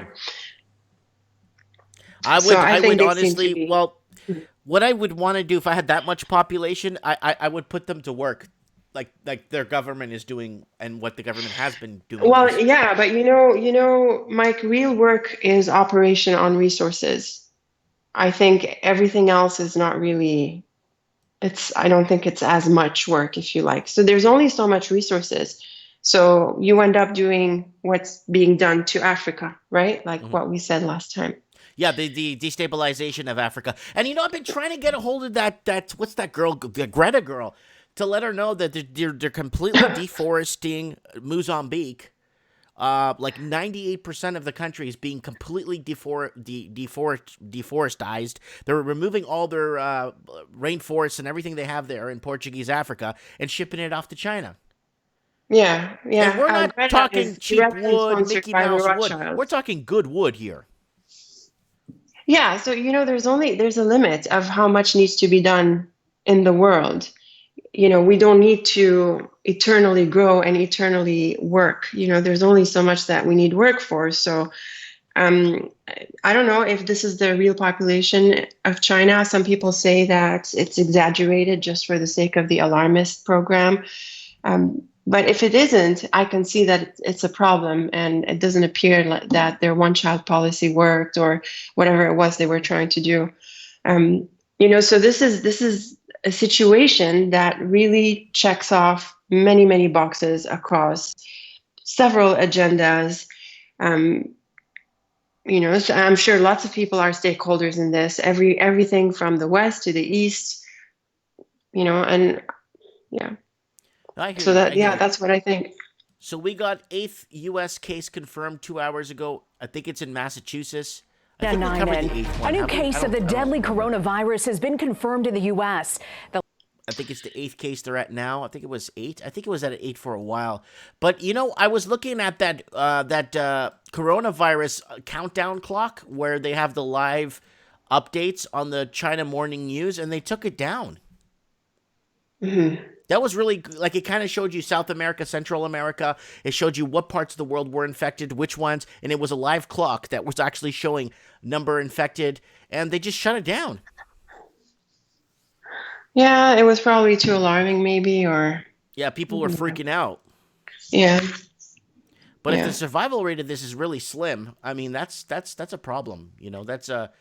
Well, I have to wonder how they calculate these things. You can't run a meaningful number from the numbers that we're seeing in the West. It would have to come out of China, where you need at least 30 or more to have statistical significance. So I don't know. Some folks in the Discord, you had some smart guys who were running these models, but I don't know how you estimate the basis to project any of this. I have to wonder. It might be too early. Yeah, I'm just saying maybe another week, maybe next week on Mike in the Night, we'll actually. It depends on it depends on what information they give us. That's what we have to depend on, right? Yeah, I mean, and that's where we're pretty much at square one, right? We're not sure that's really helpful. Mr. And on top of that, there's the deal of the century that is so not going to go through in the Middle East, and they're not really talking about that either. I mean, Trump did his speech, and then we were back to impeachment, and there's no news whatsoever about the plane that was downed, which is very serious, apparently. So did you see my Trump impeachment in-depth report? No. Oh, yours, yeah. But I thought you were asking about. Did you watch the one where I was eating that banana? Stuff. Yes, I watched that. I watched pretty much all of your. Oh, okay, but videos. You see, I did a good job covering that. Yeah. It would have been more helpful to just watch that than to waste so much time on the. I can't say that I watched any of it. I think most people are so not tuned into it. No one can take it seriously, and it appears that we're close to acquittal now because of the witnesses issue. I'm not sure what the technicality is, but apparently because they couldn't bring on witnesses, it's pretty much over. It's game over. It's a no-show. What do you think of Brexit? Oh, I'm so happy. Yeah. Wow. But I have to say, though, that Nigel Farage earlier on said that Boris's deal is worse than Theresa May's deal. Mm-hmm. He did say that. He said it in mainstream media. So I don't know what the heck happened that they went ahead with it. But I have to be suspicious of what's on that paper. You know, what's on that deal? First, how much are they going to pay to leave the European Union? And second, it's going to be, I think it was till January 2021 before they're completely divorced. because in this interim phase, they're going to renegotiate certain trade deals with the rest of Europe and the United States. But he did say that, so I don't know what brought him to cave afterwards, because Nigel Farage himself said that Boris's deal was worse than Theresa May. So I have to wonder if there isn't something else going on, but I want to keep an eye because, I support Brexit. I think the EU is crap. And it's just another format for, like a world government with the ECB impoverishing Europeans and getting, stopping Portuguese from growing oranges on their lands and things like that. Yeah. Portugal was hit pretty hard. Portugal was they're paying the EU is paying Portugal not to do a lot of things, so other countries could get the the exclusives to it. Yeah, people forget that when the euro went live, the price of the baguette, the French bread baguette, pretty much tripled overnight. Right. People forget that. I want those Remainers, those idiotic Remainers, and their counterparts across the different European countries to come out and tell everyone, who did the European Union prosper? Nobody. Who prospered from the European Union? Nobody did. It was the worst I want them deal to name citizens of these countries who prospered from the Europe. The banking cartels did. The banking cartels prospered. Yeah, and I wish they were doing well. Like the Deutsche Bank is in process of crashing headfirst. Yeah. And the euro is a catastrophe. So it's either that they prospered and they don't tell us, which is what I believe happens. So forget the banks. Who did the European Union prosper? Who benefited from this BS? It's complete nonsense. Nobody. Yeah. You know why? Because I'll tell you from the Portuguese standpoint what happened. Portugal was penalized like a year ago for doing business with Angola. And they're like, Portugal was Angola for like 490 years. And we have treaties in place outside of the EU. And Germany's like, no, you can't be doing business with Angola. Angola needs to do business with all of the EU. It's like, how does that work? You know what I'm saying? They're trying to push around the little countries, and the little countries that have their own fishing industry, and they're telling them not to fish. And they've been fishing for over 1,000 years, and they're telling them not to fish in Portugal. There's a lot of things happening, and they're doing this purposely to impoverish certain nations and make other nations, I guess, benefit more. You know what I'm saying? Yeah, I'm not sure if it's even the nations who benefits. It's really the elites in the nations who benefits, And that's the issue, is that it's really not something that supports the people. And that's why, like Nigel Farage said, populism is popular for this reason. People want to be able to live off their lands. The Portuguese want to be able to grow what their blessed land enables them to grow, in the same way that we in the Middle East want to be able to grow olives and oranges and all of the wonderful stuff that grows out of our lands. No, we do not want to turn it over to the IMF so they can come and tell us. And what are the other assholes, those other Monsanto guys that sue countries that don't take their stupid corn? Yeah, like in India, like what happened in India with the potato chips. But India is tough. I think Monsanto is failing. Like Bayer bought Monsanto a while back. Was it 3 years ago? I think to rebrand the very poor image that Monsanto has, but also because they're not doing well. I don't think Monsanto's doing as well as before. But you never know. Like these things, the R&D of a company, like the research and development, which is all of the smart stuff that comes out of a company, can be bought out by other companies. So that's right. Monsanto's labs or research labs can be bought by Wuhan's level 4 lab, okay? And they can start engineer all sorts of things in there. It doesn't really matter, anymore, these things, because people exchange. They've been doing it a long time. Like even after World War II, all of the Nazi researchers were absorbed by the CIA anyway. Well, yeah, half of them went to Russia, and the other half went to the United States. Yeah, like they divided it, and they agreed on how they're gonna, I understand. I understand. I missed some comments earlier. I think Tyler was asking about the yellow vests. I didn't, Tyler, follow on this news yet.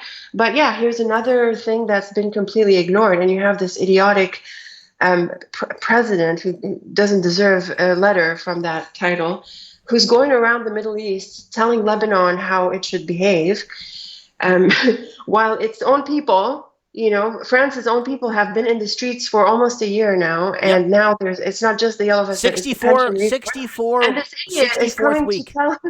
to talk about the deal of the century and how Lebanon should form its government. I mean, he's such a joke. I don't know who takes him seriously, but he's so corrupt, that one. He's like Trudeau. They have the same handlers, these two. Here it is. Did I miss anything? Yellow vests take part in 64th week of protests in France. I heard the macaroni guy was over at some sort of a play or some movie theater, and he had to get out right away because he was accosted by protesters. The macaroni guy. Macron, what a scumbag. Yeah, he was part of the IMF, the World Bank. He was like. Yeah, of course he was. Yeah, of course he is. Of course he is. They all are. Did you know that? Syria is the only country in the world that is not an IMF country. So now you see why this war was so pivotal. And I'm so glad that. Well, that's what happened to Portugal in the 70s. They refused to join the World Bank. Salazar said, "We're not joining no stupid World Bank. We have our own currency backed by gold," which they did, and they still have the gold right now in Portugal. That's why Portugal is one of the very few countries in Europe that actually has a huge amount of gold. Don't go off what stupid Wikipedia says and all that other garbage.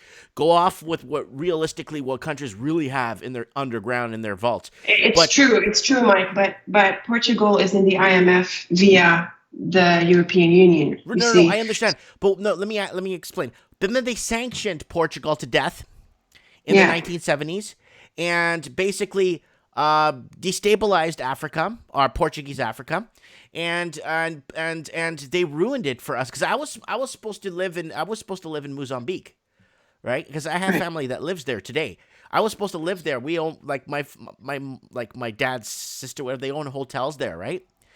And I was supposed to, but then it was becoming destabilized, and then they were arming.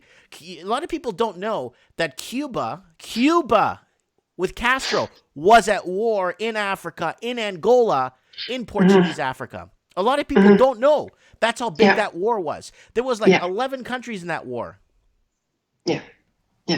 We got destabilized, and that's why Portugal, after it became destabilized, was one of the poorest countries in Europe for 3 decades after that, because it refused to join the World Bank, and then they were punished, and they had more sanctions on them than Iran did. Yeah. I mean, that's the whole sanctions game, right? You want to break them into joining your system, and that's what they tried to do to Syria, and they didn't succeed. Syria won the war against this. Like, when people say this was a civil war, that's complete nonsense. It was never a civil war. It's a proxy war, okay, we can call it that, but the real deal is that Syria is not pegged to the dollar. It is not registered in the World Bank. It is not a corporation in the IMF.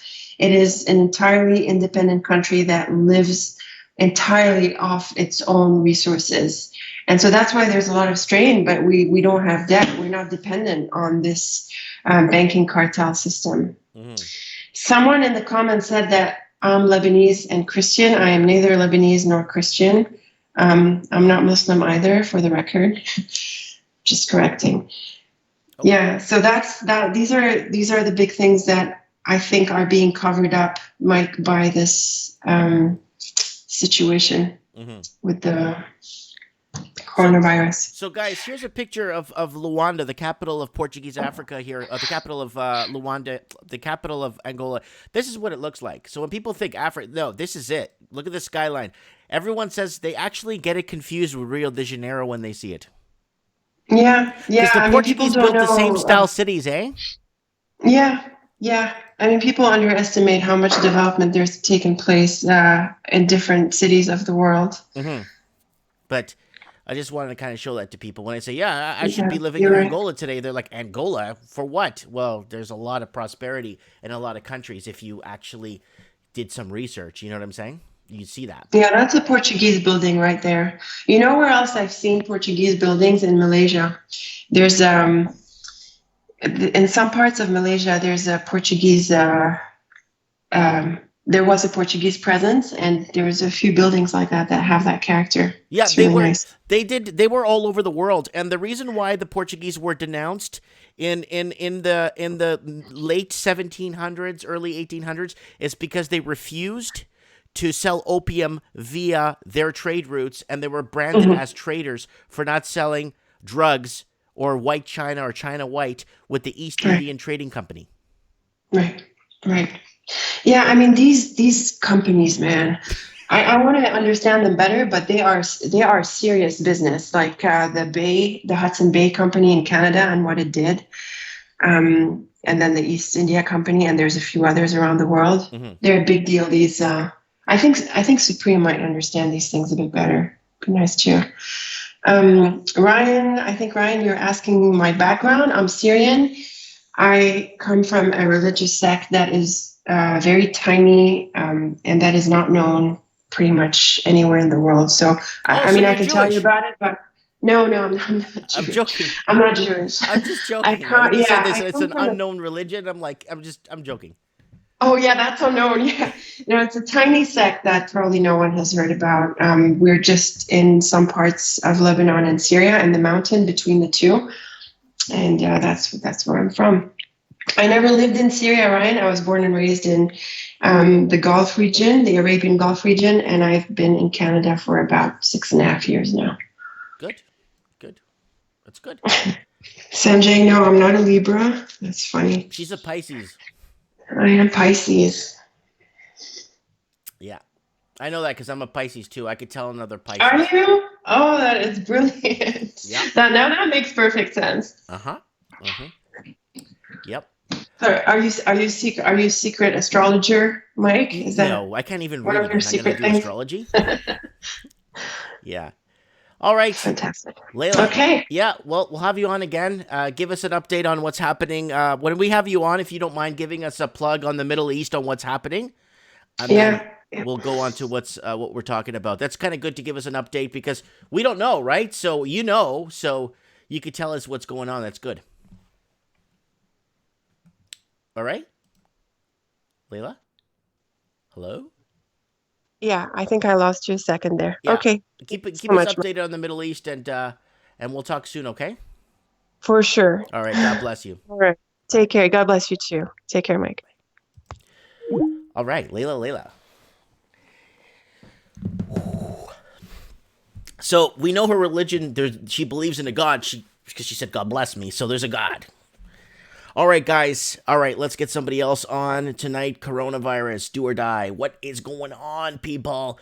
So we got Eder 120 volts say, how do you know that what a Libra is if you can't identify your religion? Then somebody else is, it's now or never, breaking news, Filipino dead. Yeah, we covered that at the beginning of the show. 1 Filipino dead so far. I got it here, actually. I have it open here still. Where to go? Where are you, coronavirus? Where are you? Where'd you go? Here it is. It's right here. 28 minutes ago. Coronavirus live updates. Death in the Philippines. Yeah, the New York Times could go to hell. I'm not going to fill this thing out. Coronavirus first death outside of China reported in Philippines. So, patient was 44-year-old Chinese man from Wuhan in Hubei province, where the virus was first detected. He appeared to have been infected before arriving in the Philippines.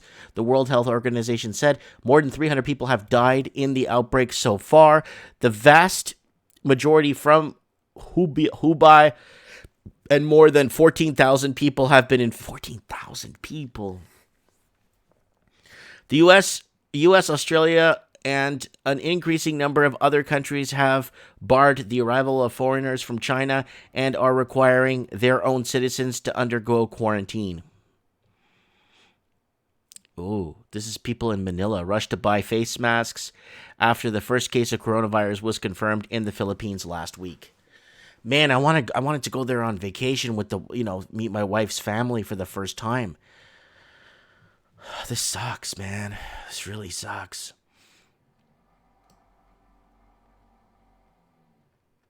Philippines will be a powder keg, says W Pitzels. Mr. Clean says, Mike, gotta run. Work comes early. Going to Skype you this week. Great show. Keep it clean, everyone. Thanks, Mr. Clean. God bless you. Silver is Real Money says, I'll jump on quick, Mike. Talk about immunity boosters. Yeah, sure. What's your name on Skype again? Silver is Real Money. I can't remember which one that was. Man, I'm sorry. I got like 1,700 people on Skype, so...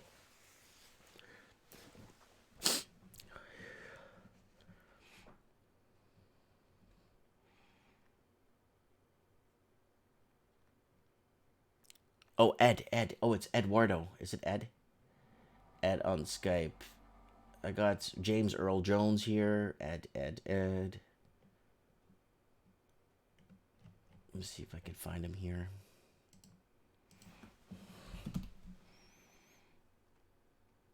Oh, here he is. I just found you. Eduardo! Mike, how's it going? Good. How are you, my brother? I just found you on Skype, and then you're calling in. That's so cool. Okay, tell us, what do you think about this? What do you think is happening? What do you like? They're sealing shut condominium doors for people not to get out of their apartments. Just tell us what you think, man. Quick, down and dirty. Coronavirus is nothing more than a cold, except. You had some specialized genetic modifications. It is a bioweapon. No question about it. But what are you going to do about it? These masks aren't going to help most of the ones you've got. Some people will survive. The people that are in the hospital are surviving at about a 50 or 60% rate, maybe as high as 80% of the people do survive. But from what I've heard is you'll get sick, you'll get the fever, you'll be sick as a dog for a couple weeks, and then you start to feel better. Problem is your lungs start to scar, and then you bleed out. And that happens about anywhere from 4 to 7 days after you've gotten better. And that's when you drop dead on the street. Oh, so people are feeling better. I'm going to go out today. I'm going to go see a movie. I feel better all of a sudden. Boom, you die on the street. Yeah, but it's all the damage that's been done to your lungs. Now, the trick is, we've had these plagues and all kinds of shit for thousands of years. Mm-hmm. We've got natural. We can fight most of these antibodies off. The body's always trying to cure itself. You just got to give it the tools that it needs, right? Right. So I've been digging around a lot today. Spent most of the day researching on traditional medicines, and I've come up with some interesting ideas. There's some people that are claiming you can make a concoction out of a whole clove of garlic, some vodka, and MSM powder. Apparently, it's very good for boosting your immunity against. This is not a bacterial. This is a viral infection, right? Right. Another solution I've come up with, or I've dug up, and this was used maybe 100 years ago. People would take turpentine, which is basically palm. It's oil. It comes from the balsam tree. Mm-hmm. I heard of that. Well, it's called turpentine in your hardware store. In the States, it's actually pine oil. In Canada, it's balsam oil. Okay. Now, that's quite effective. You mix that with a few other things. There is solutions to this. We don't need to get alarmed. You just got to be smart about it. Right. And you're going to pick up this virus if there's these little microscopic virus spores floating in the air. You're going to get it in your eye. You blink, it's in you. Game over, right? So build up your immunity, eat well, store some food, and you should be able to get past this. Yeah, 100%. Yeah, you're right about that. So what do you like? Do you think this thing actually came from a bat? Do you think it came from the earthquake and right in the area where that laboratory was, where it was only a couple of miles away from Wuhan? What are your theories on this? How do you think this? Do you think you're saying it's a bioweapon, but how is it like? You know what I'm saying? Has no one brought up the article where last was it September, or the RCM picked up? Yeah, we got that. We covered that last week. Well, that's where it came from. Yeah.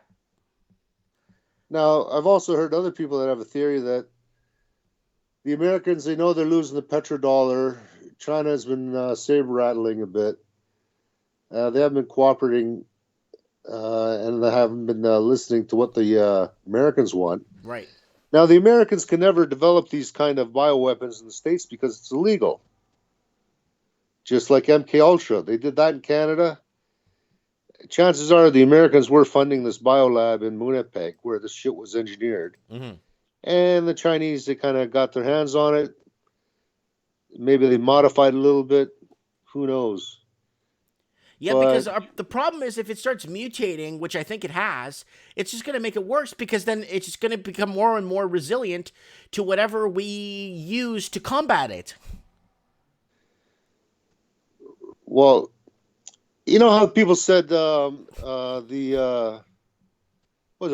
was cured by a vaccine? Right. That's a crock of shit. That's not true. That's just propaganda that they used to sell vaccines. Back in the 50s and 60s, right? 30s and 40s, and they used to use more traditional medicine back then. And they came out with this.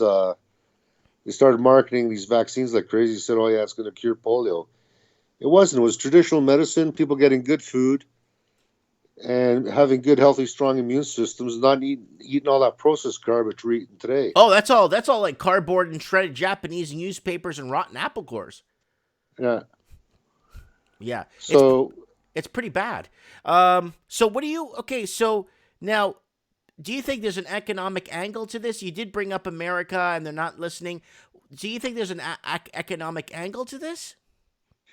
Well, if you wipe out half the Chinese population, their manufacturing is going to be cut in half. It's going to be leave a lot more work to be done in America, maybe even Canada. Well, I don't think we'll get much spin-off industry, but America will do quite well. American companies will do better in other parts of the world. Mm-hmm. This thing's going to hit Africa, and nutrition is poor in a lot of African countries, so they're going to get hit pretty hard. In the West, I don't think the numbers will be as bad as they are in China, because I think nutritionally we do better than the rest of the world. Mm-hmm. Mm-hmm. So we'll see what happens, but you know what? Grab a couple pints of turpentine. Yeah, guys, not the turpentine to strip paint off the wall. Yeah, but make sure it's natural turpentine from balsam tree oil. Balsam tree oil. Yeah, I know what you mean.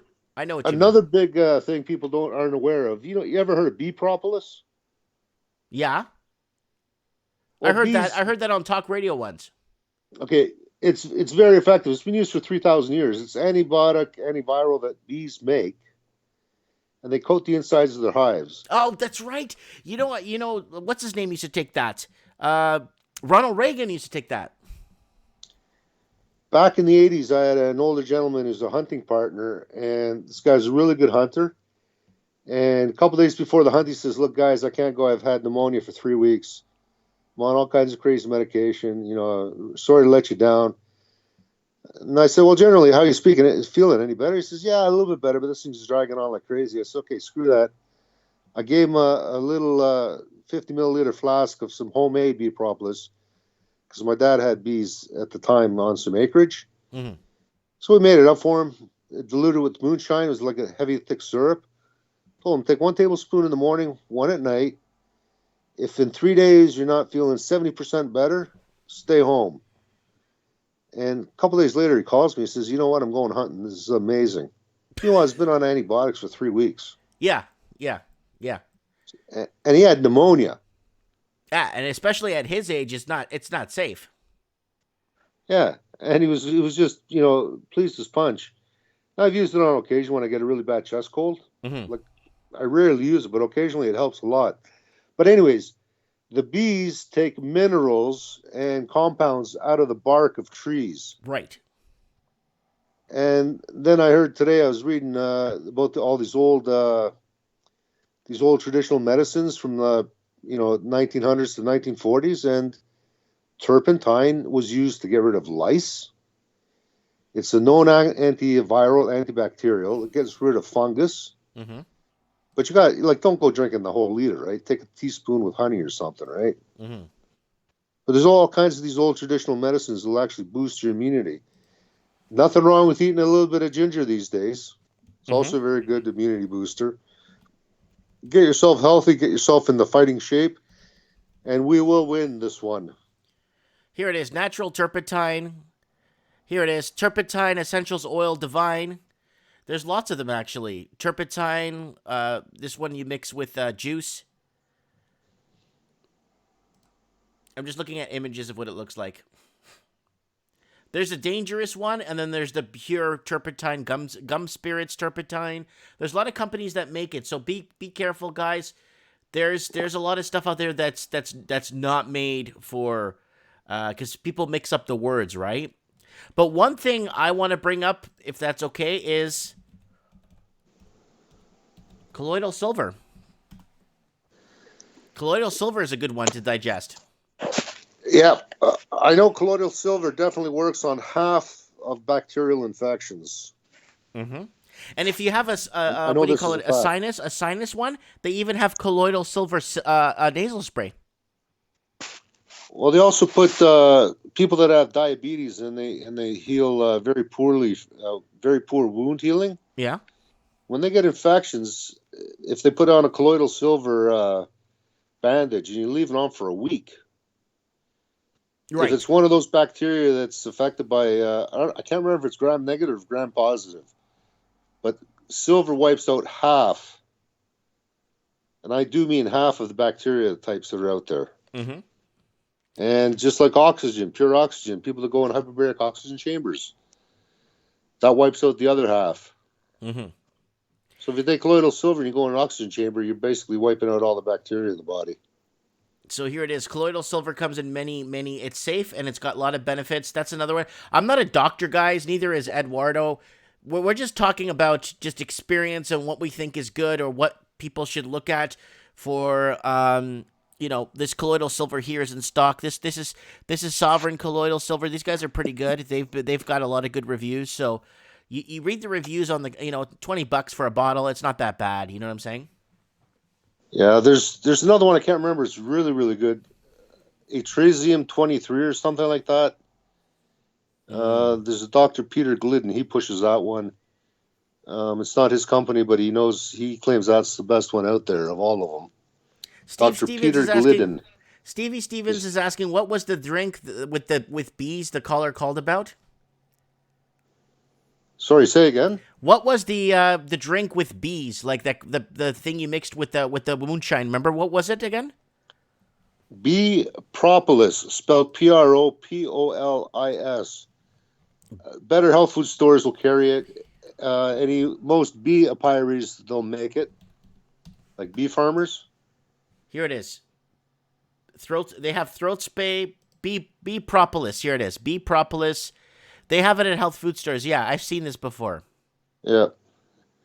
And you want to get the one that's cut with alcohol. Now, the really good one is thick like a syrup. Like a tar I'm seeing almost. the natural balls of, like, there's big balls of bee propolis, like big, they're uncooked or uncut or anything.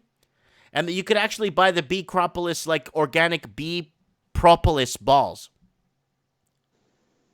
Well, I make my own. I go over to my mom's neighbor, and I just ask them to scrape some out of the hive. I understand. Yeah, this is what this is. They have them here. Yeah. They actually sell them like that. Yeah, you can just let it soak in alcohol for a few days, mm-hmm. and it'll actually spoon it around. It actually dissolves the bee propolis out of the wax. That's really good to know. This is really some really, really good information. I mean, we learn. That's why we have this show, right? Yeah. But yeah, there's all kinds of information out there on the internet. Bee propolis has been used for 3,000 years. Oh, I believe it. Anything like this that comes from, like, Mother Nature, and we're talking about front and center Mother Nature. I'm talking about the real deal Mother Nature. Then you know it's been used. You know what I'm saying? Yeah. For many years. Yeah, and the way bee propolis actually works is you're picking up a lot of essential minerals and nutrients, and the bees know how to harvest this. So it's not actually combating the infection directly, but it's giving you the food, and your body's getting the food, and the minerals it needs to boost up its own personal immunity to fight off the bug. Because the body is always trying to heal itself. Mm-hmm. It always is. Yeah. It's always at a fight, right? Yeah. It's when it loses the fight, it gets sick. Yep. Interesting. All right, Eduardo, any last words? Yeah, let's be smart about this, people, and don't fear. If the shit really hits the fan like it is in China, you better have at least 6 to 8 weeks of food stocked up. Yeah. Yeah. And don't forget fuel and gasoline, maybe a generator. And water. If the water goes down or the pumps are not working, you need water to flush your toilets, especially if you're living in a condominium. If you can't flush your toilet, you'll be dead in a few weeks.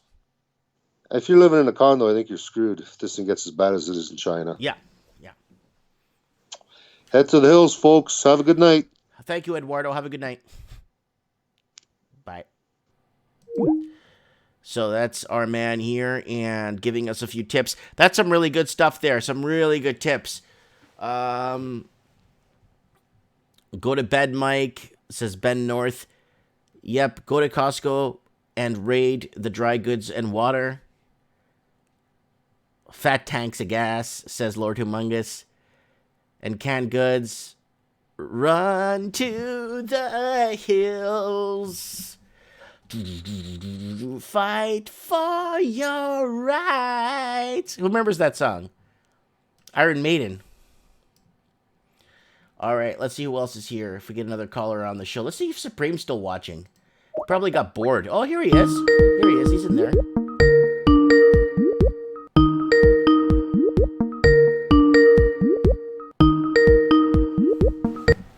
Hola, amigo. Hey, buenas tardes, buenas noches. ¿Cómo estás? Ah, muy bueno. It's good to hear you. That's it's good to hear from you, man. So we got quite a few callers on tonight. Yeah, you're rolling them through. That's good. It's good. We're getting some feedback, open lines tonight. So, all right. So now it's been what we're week 3 with the show talking about this whole coronavirus thing. What do you think, man? What's your you're in that Discord group, by the way. What do you think is going on? Just tell us. Yeah, I've been over in that Discord. So I think it's definitely worse than what the Chinese government's letting on. I don't think there's any question, and it's the Chinese government. What else would you expect, right? The measures they're taking are nothing short of draconian, and as I think I said last week, that's exactly what they should be doing. Because they've got to, they got 1.5 billion people to feed, so they need to preserve their economy. And I mean, you could say, oh well, it's money over people. Well, it's no different here, right? So it's a matter of they've got to feed their people, so they've got to keep the engines running. So they have to go hard on this. They've got to lock it down. They've got to stop it from spreading. Now, they should have banned air travel to the rest of the world instead of waiting for other people to do it for them. I think that will prove to be a bad move. Exactly where it originates. I mean, I'm seeing a lot of rhetorical statements about it came from a lab or it came from bat soup or, maybe the CIA planted it. Nobody knows exactly. We won't know until it's over. Right, because the World Health Organization and every other health organization in every nation is going to want to know what the hell happened, especially if this turns into a mass casualty event. The numbers so far, you've got people on the ground there saying that 90 plus to 100,000 plus people are infected, and apparently in China it's been raging, or it started raging in December. So we're all getting notice of this about a month late. As it is. But do you think we got the jump on it still here in the West? I think we have the jump on it here. But I mean, when you're talking about Canada, and coronavirus, you're talking about Toronto and Vancouver, basically, which in terms of the total geographic area of the country is an enormous amount of people, but it's a tiny, tiny portion of Canada. In the U.S., the same thing. Southern California, there are cases have popped up, identified and isolated in about 22 states right now, which is still less than half of the total. Right. And so far, we're not getting a lot of confirmations from Africa or well, you know South what? America. There's not a lot of Chinese visiting Africa, or a lot of Chinese don't buy investment properties in Africa, right? A majority of them buy their investment properties in the Commonwealth. Yeah, that's right. But there are Chinese there in Tanzania and probably in Mozambique and probably all over the place buying up and trying to manage, mines and farms. And there's large areas in Eastern Africa that they've bought farmland just to grow food to send home. Right. You know what I mean? So they're there, but they're probably there for long periods of time. And obviously not everybody in China comes from Wuhan. We're talking about a possibility of, tens of millions of people being locked down, but that's still a rounding error compared to the 1.4 or 1.5 billion total population of the country. Now that doesn't mean they shouldn't be locked down. It could be an absolutely globe-spanning disaster. I can't rule that out, obviously. But in areas like ours, we're so spread out that you go home for a couple of weeks, and the likelihood is there's not going to be a problem where you are. Okay, let me say I'm pleased to say that Canada has some really good measures in place. They put up flyers at the major airports to notify people, which is really good. Absolutely. Those flyers will save lives. Those flyers are going to do it. We're going to be famous for that. Canadian medical science is just going to dominate the world with stuff like that. Yeah, and the lectures about racism and xenophobia, well, those will stop a virus in its tracks. You probably noticed no one in Canada has gotten sick since that all started, right? Mm-hmm. And of course, we're being completely sarcastic here. The reality is that even Chinese who have lived in Canada for generations are getting up petitions to send to Ottawa or send to at least school boards and say you need to lock this down because we have family there and that's how bad it is. And they're starting to get lectures from the school boards. Mm-hmm. This is kind of the high water mark of globalism right here. This is it. I mean, most people are sick of it and would just like to kind of go back to the countries they used to have. This will probably do it because I have a feeling whether it becomes a mass casualty event or not, just the sheer panic and the economic disruption with so many people depending on Chinese manufacturing now. You could build new capacity in the United States and Canada to manufacture the things that were made in China. And obviously, we'd all like to see something like that happen anyway. Mm-hmm. But if you have that massive, freight train of container ships and freighters going to and fro up the Yangtze and up the Pearl River Delta, interrupted for even a month, that's going to cause some serious air bubbles in the gas line of the world economy at a time when everything is stretched singing tight. So I mean, you can print money. Well, if it can't be made in China, you're going to be paying like a lot of money to buy stuff made locally. Yeah, and I think if people got locked in their homes or they had to lock themselves in just to be careful for a month, well, that's a lot of people not going to work. That's a lot of light bills, a lot of phone bills, a lot of water bills, production that isn't happening. The goods not produced, you can't print them out of thin air, right? So there's probably going to be a mass, the government's probably going to order some kind of mass jubilee for the people that had to go home. Because in the end, it's going to be the government telling them to do it. So that's going to be a disruption. Yeah, no, there's so many bubbles. I basically call it the global foam party anyway. Well, that foam party is going to grind to a halt. I mean, we knew it was coming. This kind of hit us all out of left field. This is not how I imagined it happening. Yeah, it was 3 weeks ago. 3 weeks ago. 3 weeks ago, somebody gets assassinated, right, in Iran. Yeah. Then you get this wildfires in Australia, and then boom, now you get this out of left field, like you said, and it's like boom. Is this the event horizon? Like I asked Layla, is this the event horizon we've been waiting on? Well, it's the best candidate for it so far. Yeah. This is a black swan. This is something that, I mean, it was already underway in December, right? And coronavirus, well, basically it's a cold bug, right? This one obviously is special.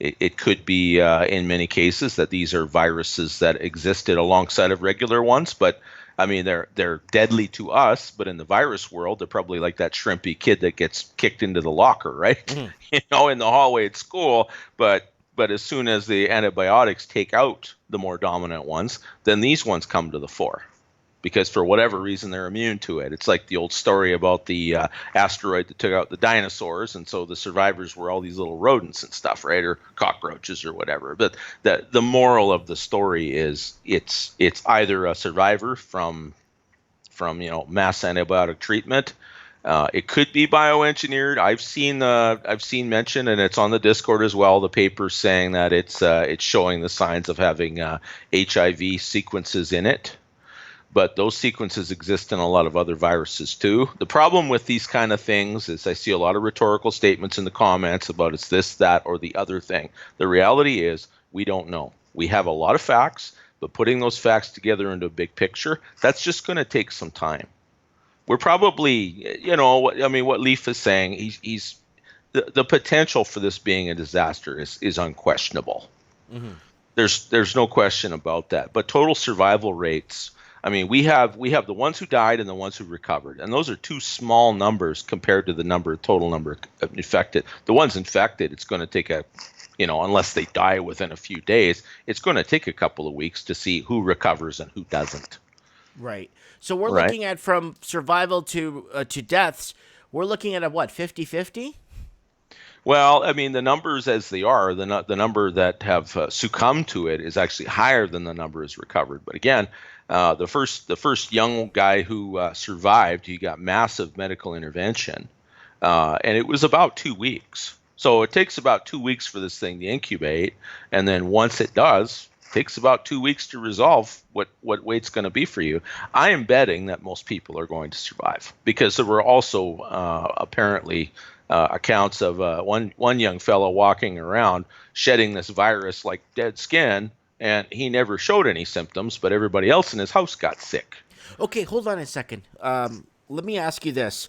What about in Wuhan, they were threatening to quarantine the entire city in a week or two if they didn't get this virus checked. And then what happens? Yeah. Everybody flees. The rich flee, right? They all run over to the Commonwealth. And then, but what about those people that weren't in the lockdown, that had the chance to flee? Just like the Black Death, like I brought up, the majority of the people that survived that Black Death were the rich people that went to the mountains. Yeah, anybody who could get out of town who had a place to go,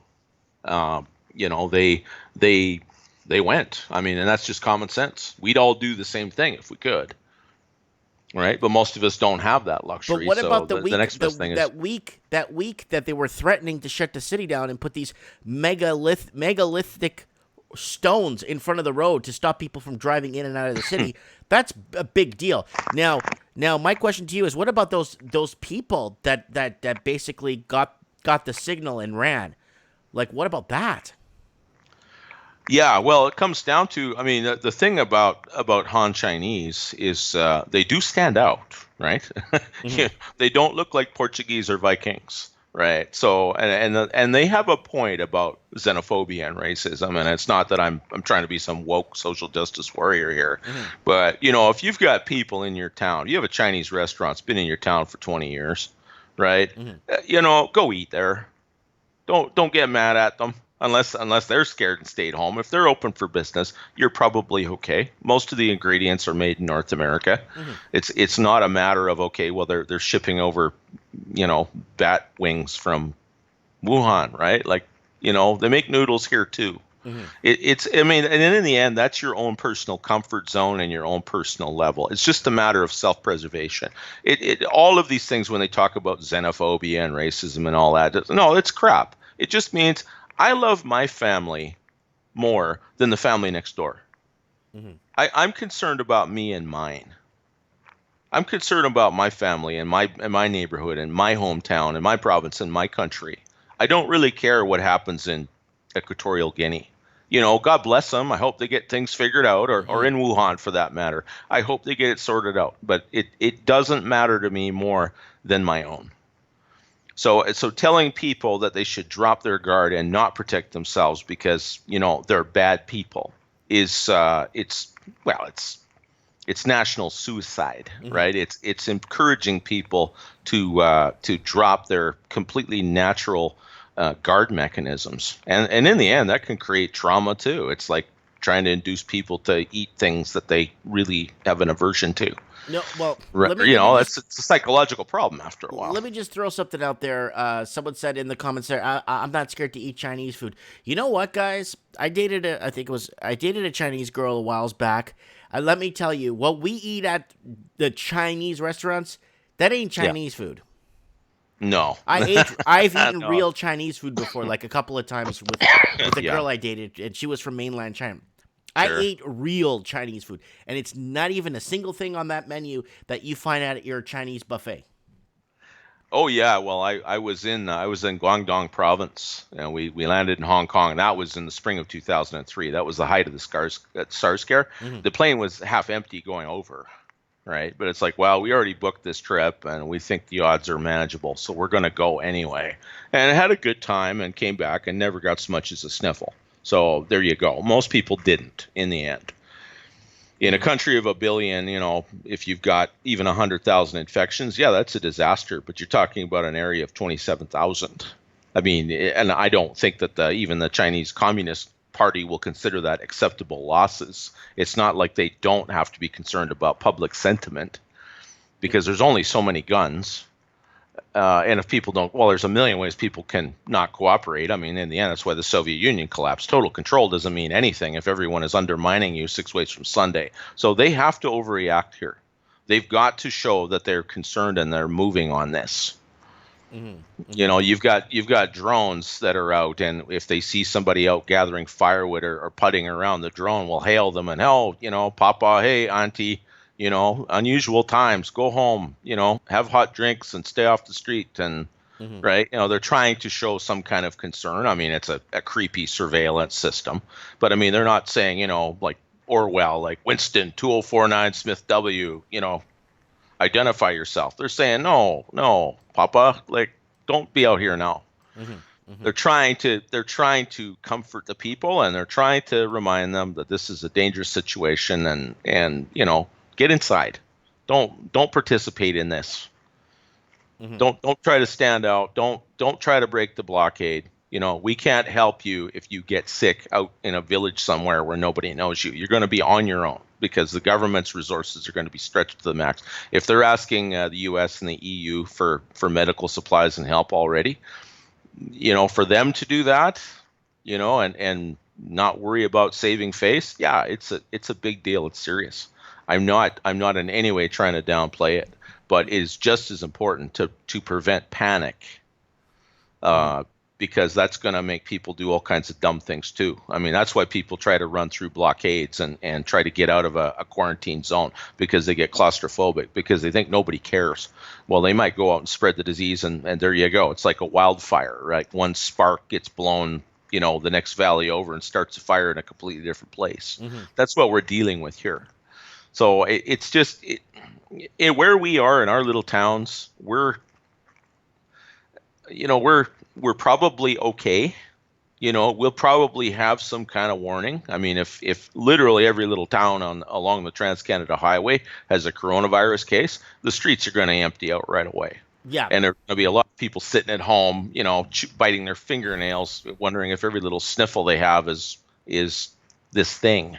This unknowable, invisible thing wafting through the air, like they thought the Black Plague was, right? Well, our whole house was sick for a while. I got sick on Christmas Eve. Yeah. And I was sick I was really sick. Then my wife got sick, but we got sick on and off, back and forth with strong hits.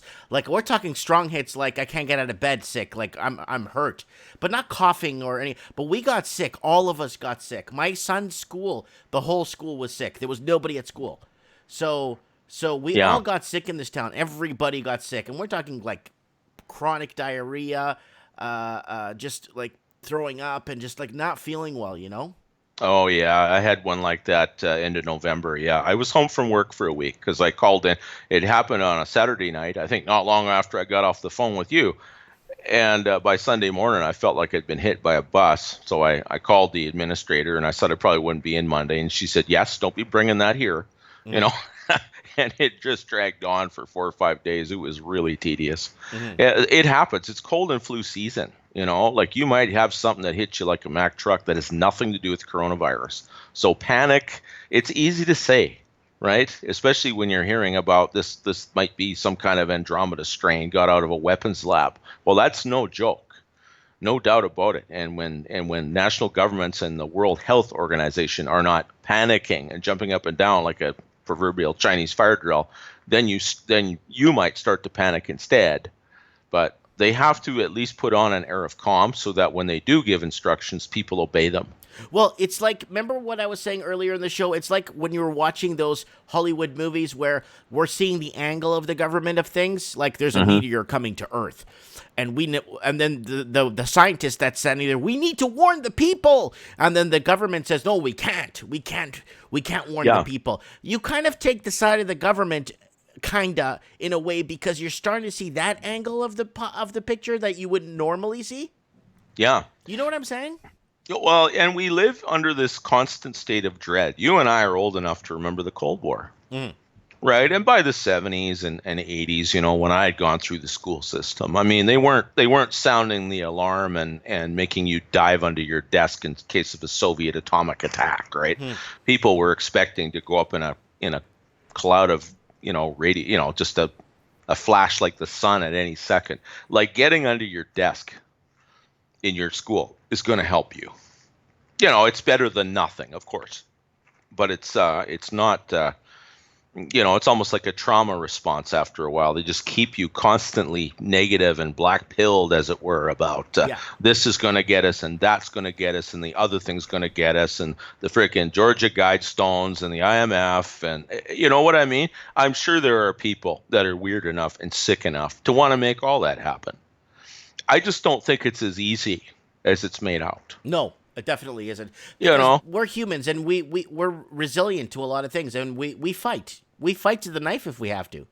Definitely, and we find ways to fight. I mean, they can't possibly conceive of it. Have you seen the kind of weapons that get smuggled out of prisons? Yeah, somebody made a shotgun out of a friggin', like one of those staplers that you put vapor barrier up when you're insulating a room. He welded a little pipe on it, and he used it, and he could set off a shotgun shell with the damn thing. You know, you can make a shank out of anything, man. People have been killed with plastic forks. You know, and there's only so many armored cars and only so many, you know, sets of riot gear that your local donut-eating cop can put on. And all you have to do is not be on the street he's on, and you can go blow something else up. You know, like they're not that powerful. As long as you're in the system. If the system breaks down, well, guess what? There is no system. The cops are going to be home protecting their own families. And at that well, that's what's happening in Venezuela and Chile and all those other countries. A lot of the police just said, "We're not dealing with this." Yeah, no, they're not gonna die over, you know, fighting to defend elites that screwed everybody anyway. Look what happened in somebody mentioned in the comments. You know, the firefighters in Paris. Yes. Right. The police came at them. You saw a phalanx of police with their hats and bats and their shields charge a bunch of firefighters. The firefighters were having none of it. And they beat the crap out of them and they threw them back, right? You know, let's try again. No, until they're willing to do the Napoleonic whiff of grape shot down the street to clear the crowds, well, then you'll have a revolution. Because there'll be a million camera phones that'll catch that. Yeah, you can't hide that. You're always live nowadays. Nowadays, you're always live. That's right. I mean, the idea of mass media, right, and controlling information to people is to manage their perceptions. And the reason they do that is because they're small in number and we're large in number. And they know very well that we could come up with all kinds of ways to disrupt their little sweet game, right, that they can't possibly imagine. Yeah. You know what I mean? So I know what you mean, Jelly Bean. Yeah, absolutely. You're managing people's perception. They're always operating behind the scenes and trying to influence. Well, they're losing influence because, I mean, the yellow vest riots have been going on for a year, right? Obviously, whatever message they're trying to get across, they didn't get the memo that they're too late. When the streets are full of people for a year, you're too late. You missed your opportunity to fix things probably 5 years ago, but they're idiots. Yeah. They're not smart people. They're well educated, but they're not smart. They're not reactive and they're not well informed. Look at our own. I think it's a lack of wisdom. It's a lack of wisdom. The belief that, but that's a fact. What's the word? An artifact of postmodernism, right? The idea that you teach people that truth is relative and principles are malleable and this and that, and the other thing. Well, you get people that are steeped in that, right? And this funny money economy has insulated millions of people from their stupid decisions, things that used to get them freezing living under a bridge, you know. and it just doesn't seem to happen anymore. Well, it's going to. It won't last forever. But I think this system of control, honestly, I think it hit its high water mark. I think it hit Stalingrad in 2016. Yeah. Doesn't mean the war is over, but I think it's been confirmed that they're not going to win. That's my opinion. It doesn't mean this whole virus thing could be a dirty trick to try to divert attention or from something else. Or I mean, like the other somebody in the comments said that to chip everybody. Well, you've got to make people agree that if they're already watching you on the street corner, every camera on the street corner, and you're not breaking the law and you're following the rules and going about your business, why the hell do you have to take a chip? That's pretty personal. They have to at least give you the illusion of freedom, right? When you're walking around with a tag like they put on your cat or your dog, at that point in time, they're saying you're chattel, you belong to us. Yeah. People aren't going to stand for that. People will die if they try to do that. And I've said myself many times, I'm not taking a chip from someone that I think is an idiot. I don't care if they got guns and food or not. It's a big country. There are lots of things that are edible. Mm-hmm. And I know there are millions of people think the same way I do, and it's pretty amazing how something like that gets a whole bunch of them together. When you have nothing else to lose, boy, things change fast. Oh yeah, you start seeing like what's that movie there with Mel Gibson there with the gas wars and water wars? What is that? Mad Max. Mad Max, yeah, that's right. Yeah, people start banning, and then you get Lord Humongous, then you get all this stuff happening. That's right. That's what happens. And you know what? You could have 100 groups like that. It's not a matter of one far right militia in Colorado is causing all this trouble. No, you'd have 100 redneck Talibans in all kinds of mountainous and wooded areas. And you know what? It'd be like Copperhead Road for the first cop that went up there to try to take them down. Mm-hmm. Plus you got Copperhead Road. That's right, and that's exactly what it's about. That's why that kind of thing survives. It isn't like governments having been trying to impose total control on us for hundreds of years already. And I mean, a lot of us are just like we're destined for serfdom. That's what's happening now. Most people can't handle freedom, Mike. You know that. They can't handle it. I mean, the whole idea, even back in ancient China and in Rome, you had philosophers that told, kings, don't rule these people like tyrants. Don't treat them, whatever you think of them. Understand that they are people, and at some point in time, you do have to be with them at their level. Yeah, maybe bread and circuses will keep everybody. Maybe they give them a credit card. They can go out and get some more tchotchkes, and you manage to enslave them for a while, because they owe you all this money and they'll work their entire life and never pay it off and rubbing their hands together gleefully. But the thing is that sooner or later that blows up. And then you go, well, no, we own you now. Well, what are these people going to do? It's not like they were terribly accountable for most of their lives. They're going to say, you don't own us. Screw you. And they're going to cut that card up and they're going to burn it and say, what are you going to do about it, pal? And when there's 100 million people saying that, what are these guys going to do? They're going to get on their plane and they're going to go to their little islands and get the hell out of the way so they don't get strung up from lampposts. That's what's going to happen. Yeah.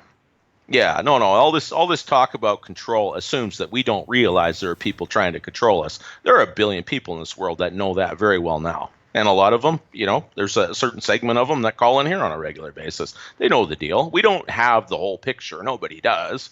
But you don't need the whole picture. You can be blindfolded, walk around an elephant, and if you know what a trunk is and you know what an elephant's leg feels like, well, you can kind of figure out what you're dealing with and not get stepped on, hopefully. So where this virus is concerned, yeah, I could see them wanting to extend control from it, but all it's really doing, especially if it becomes a mass casualty event, is sending the message that not only are our governments oppressive and they overtax us and they don't respect us, but they're also incompetent. Mm-hmm. Our elites are not impressive people anymore. We're not dealing with Napoleons here, or the Duke of Wellington. We were talking about a Battle of Waterloo earlier, me and Tyler. They're not impressive people. Most people on the street can't relate to them anymore. And they get the message these people don't care. Well, what happened in 1914 when unaccountable elites that were all related by family and by blood, let the ball drop?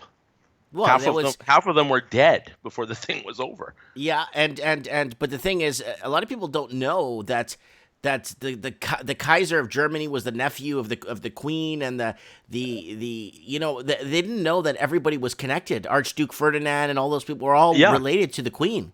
That's right. They were all interlinked by marriage. Some of them had been in positions of power of the monarchy for thousands of years. Well, in the case of Russia, I think it was close to 1,000 years with the Romanov dynasty. Certainly 700 or 800.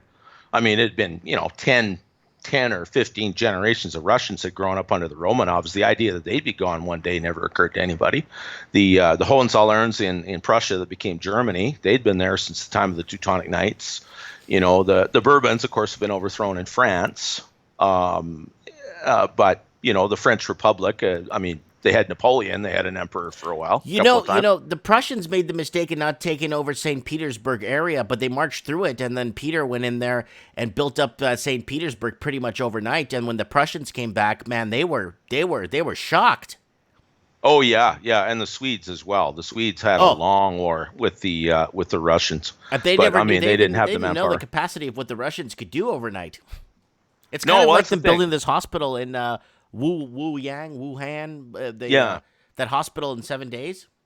Yeah, if the Chinese are really intent to make a good impression on their people, they're actually going to save some lives. I think that this is a triage center for these flu cases to go to, so they stop clogging up the regular hospitals, because all those people in the hallway, that place was a petri dish, and hospitals aren't good for that anyway.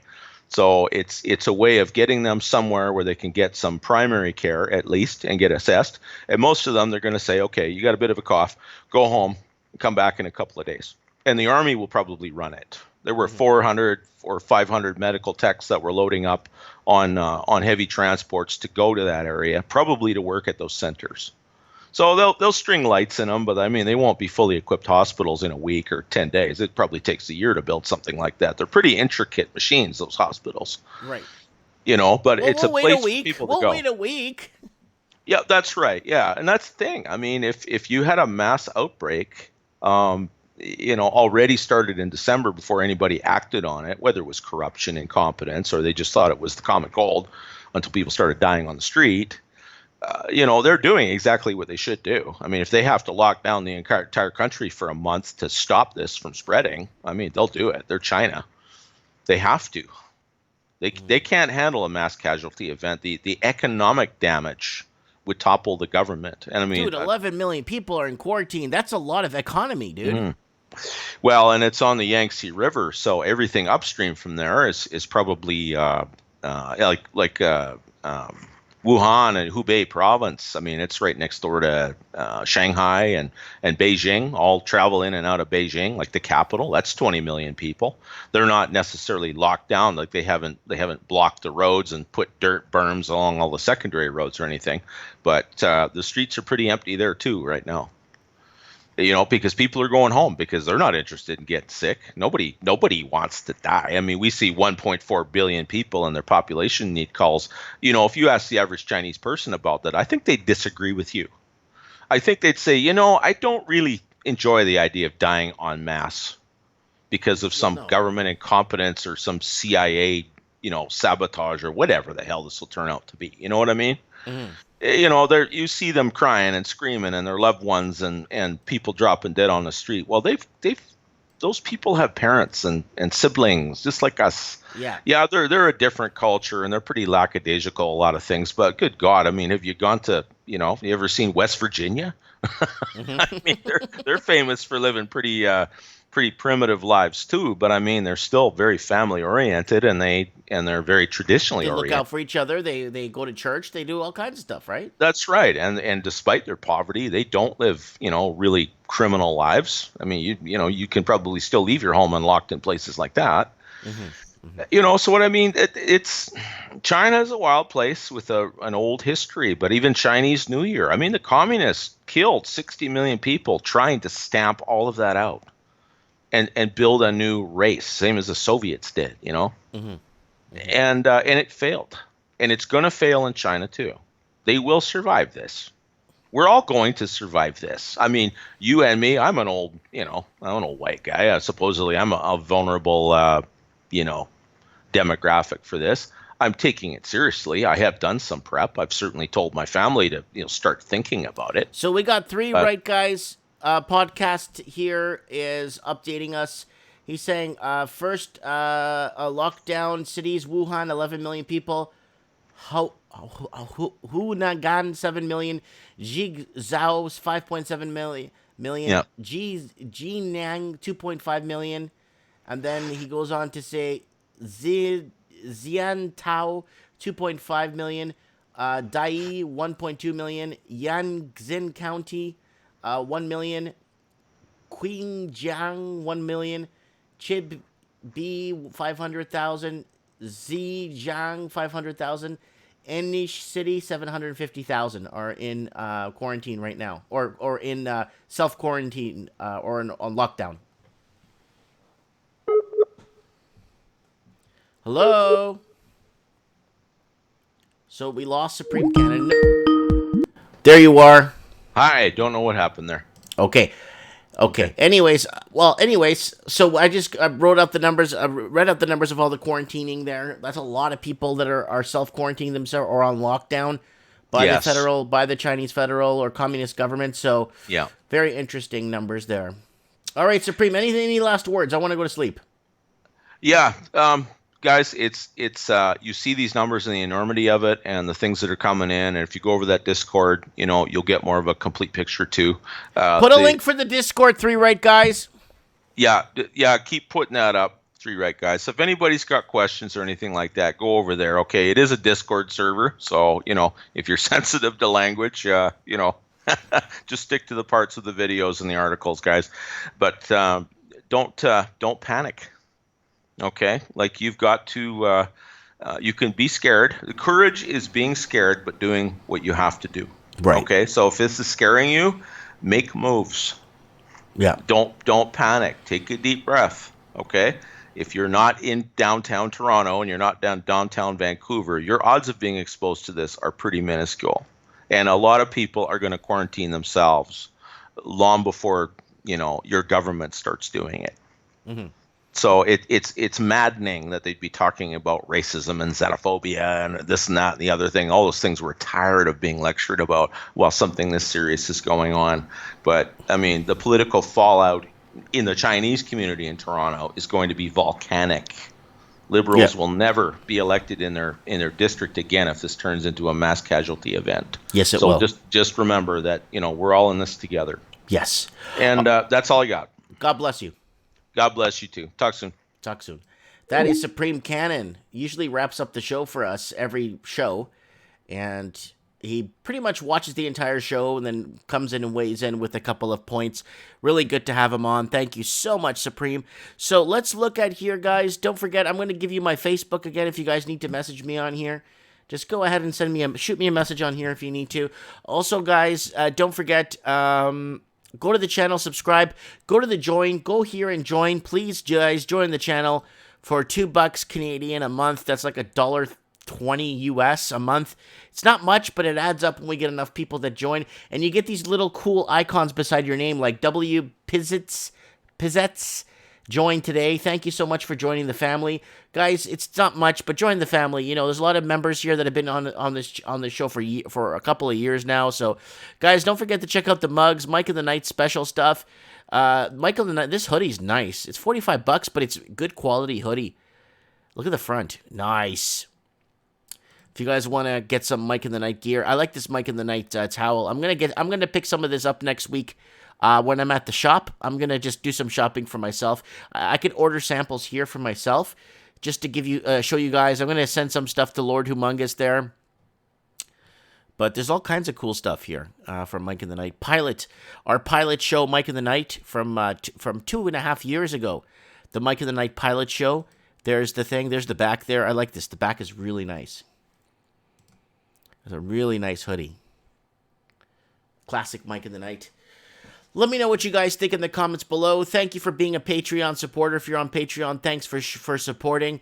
Also, guys, shop, and thank you for tipping me on PayPal. And if you need to message me, just go ahead and message me on Facebook. Guys, lots of love. Be strong. Eye on the prize. Thank you, Tignim, Anthony D, V-Men 2, 293, Sanjay, It's Now or Never, Ryan Holden, Layla, We Pizzits, Tignim, Alan Max. Whew. A lot of people here. Scott F, Pasuito. Let me see who else I didn't get. 3 Right Guys, Supreme Cannon, of course, Anthony D, Tyler, Lord Humongous, of course, Ryan Holden. Don't forget you guys. Who else? TJH. Who else did I thank here? Everybody here in the comments section. Thanks so much for joining in and being part of the show. Everybody's part of the show, so it's kind of like, you know, a group thing, you know? Share this video, guys, when it goes up, if you can. Share it now while it's live. Share. Get this out there. Let's grow this thing, man. Let's get this thing rocking and rolling, man. And get more people. And Bob Often in the comments. So just joined us. We are wrapping it up. It is a Mike in the Night. One last Mike in the Night. Yeah, man. Yo, yeah. Gemini King, Mike in the Night, and the Gemini crew. Ooh.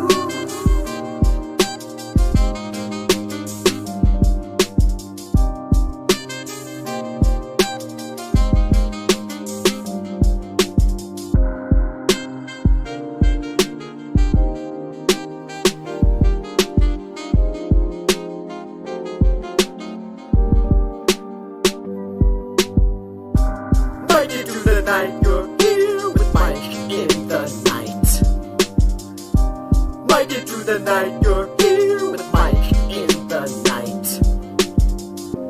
Let's just talk about the world, give this page another turn, 'cause you're here with us tonight. Everything's alright when you're here with Mike in the night. Mike into the night, you're here with Mike in the night. Giving the world light when you're here with Mike in the night. Mike into the night, you're here with Mike in the night. Sometimes things are just absurd, so let's just talk about the world, 'cause you're here with us tonight. Mike into the night, you're here with Mike in the night. Mike into the night, you're here with Mike in the night. Let's just talk about the world, give this page another curl, 'cause you're here with us tonight. Good night, everybody.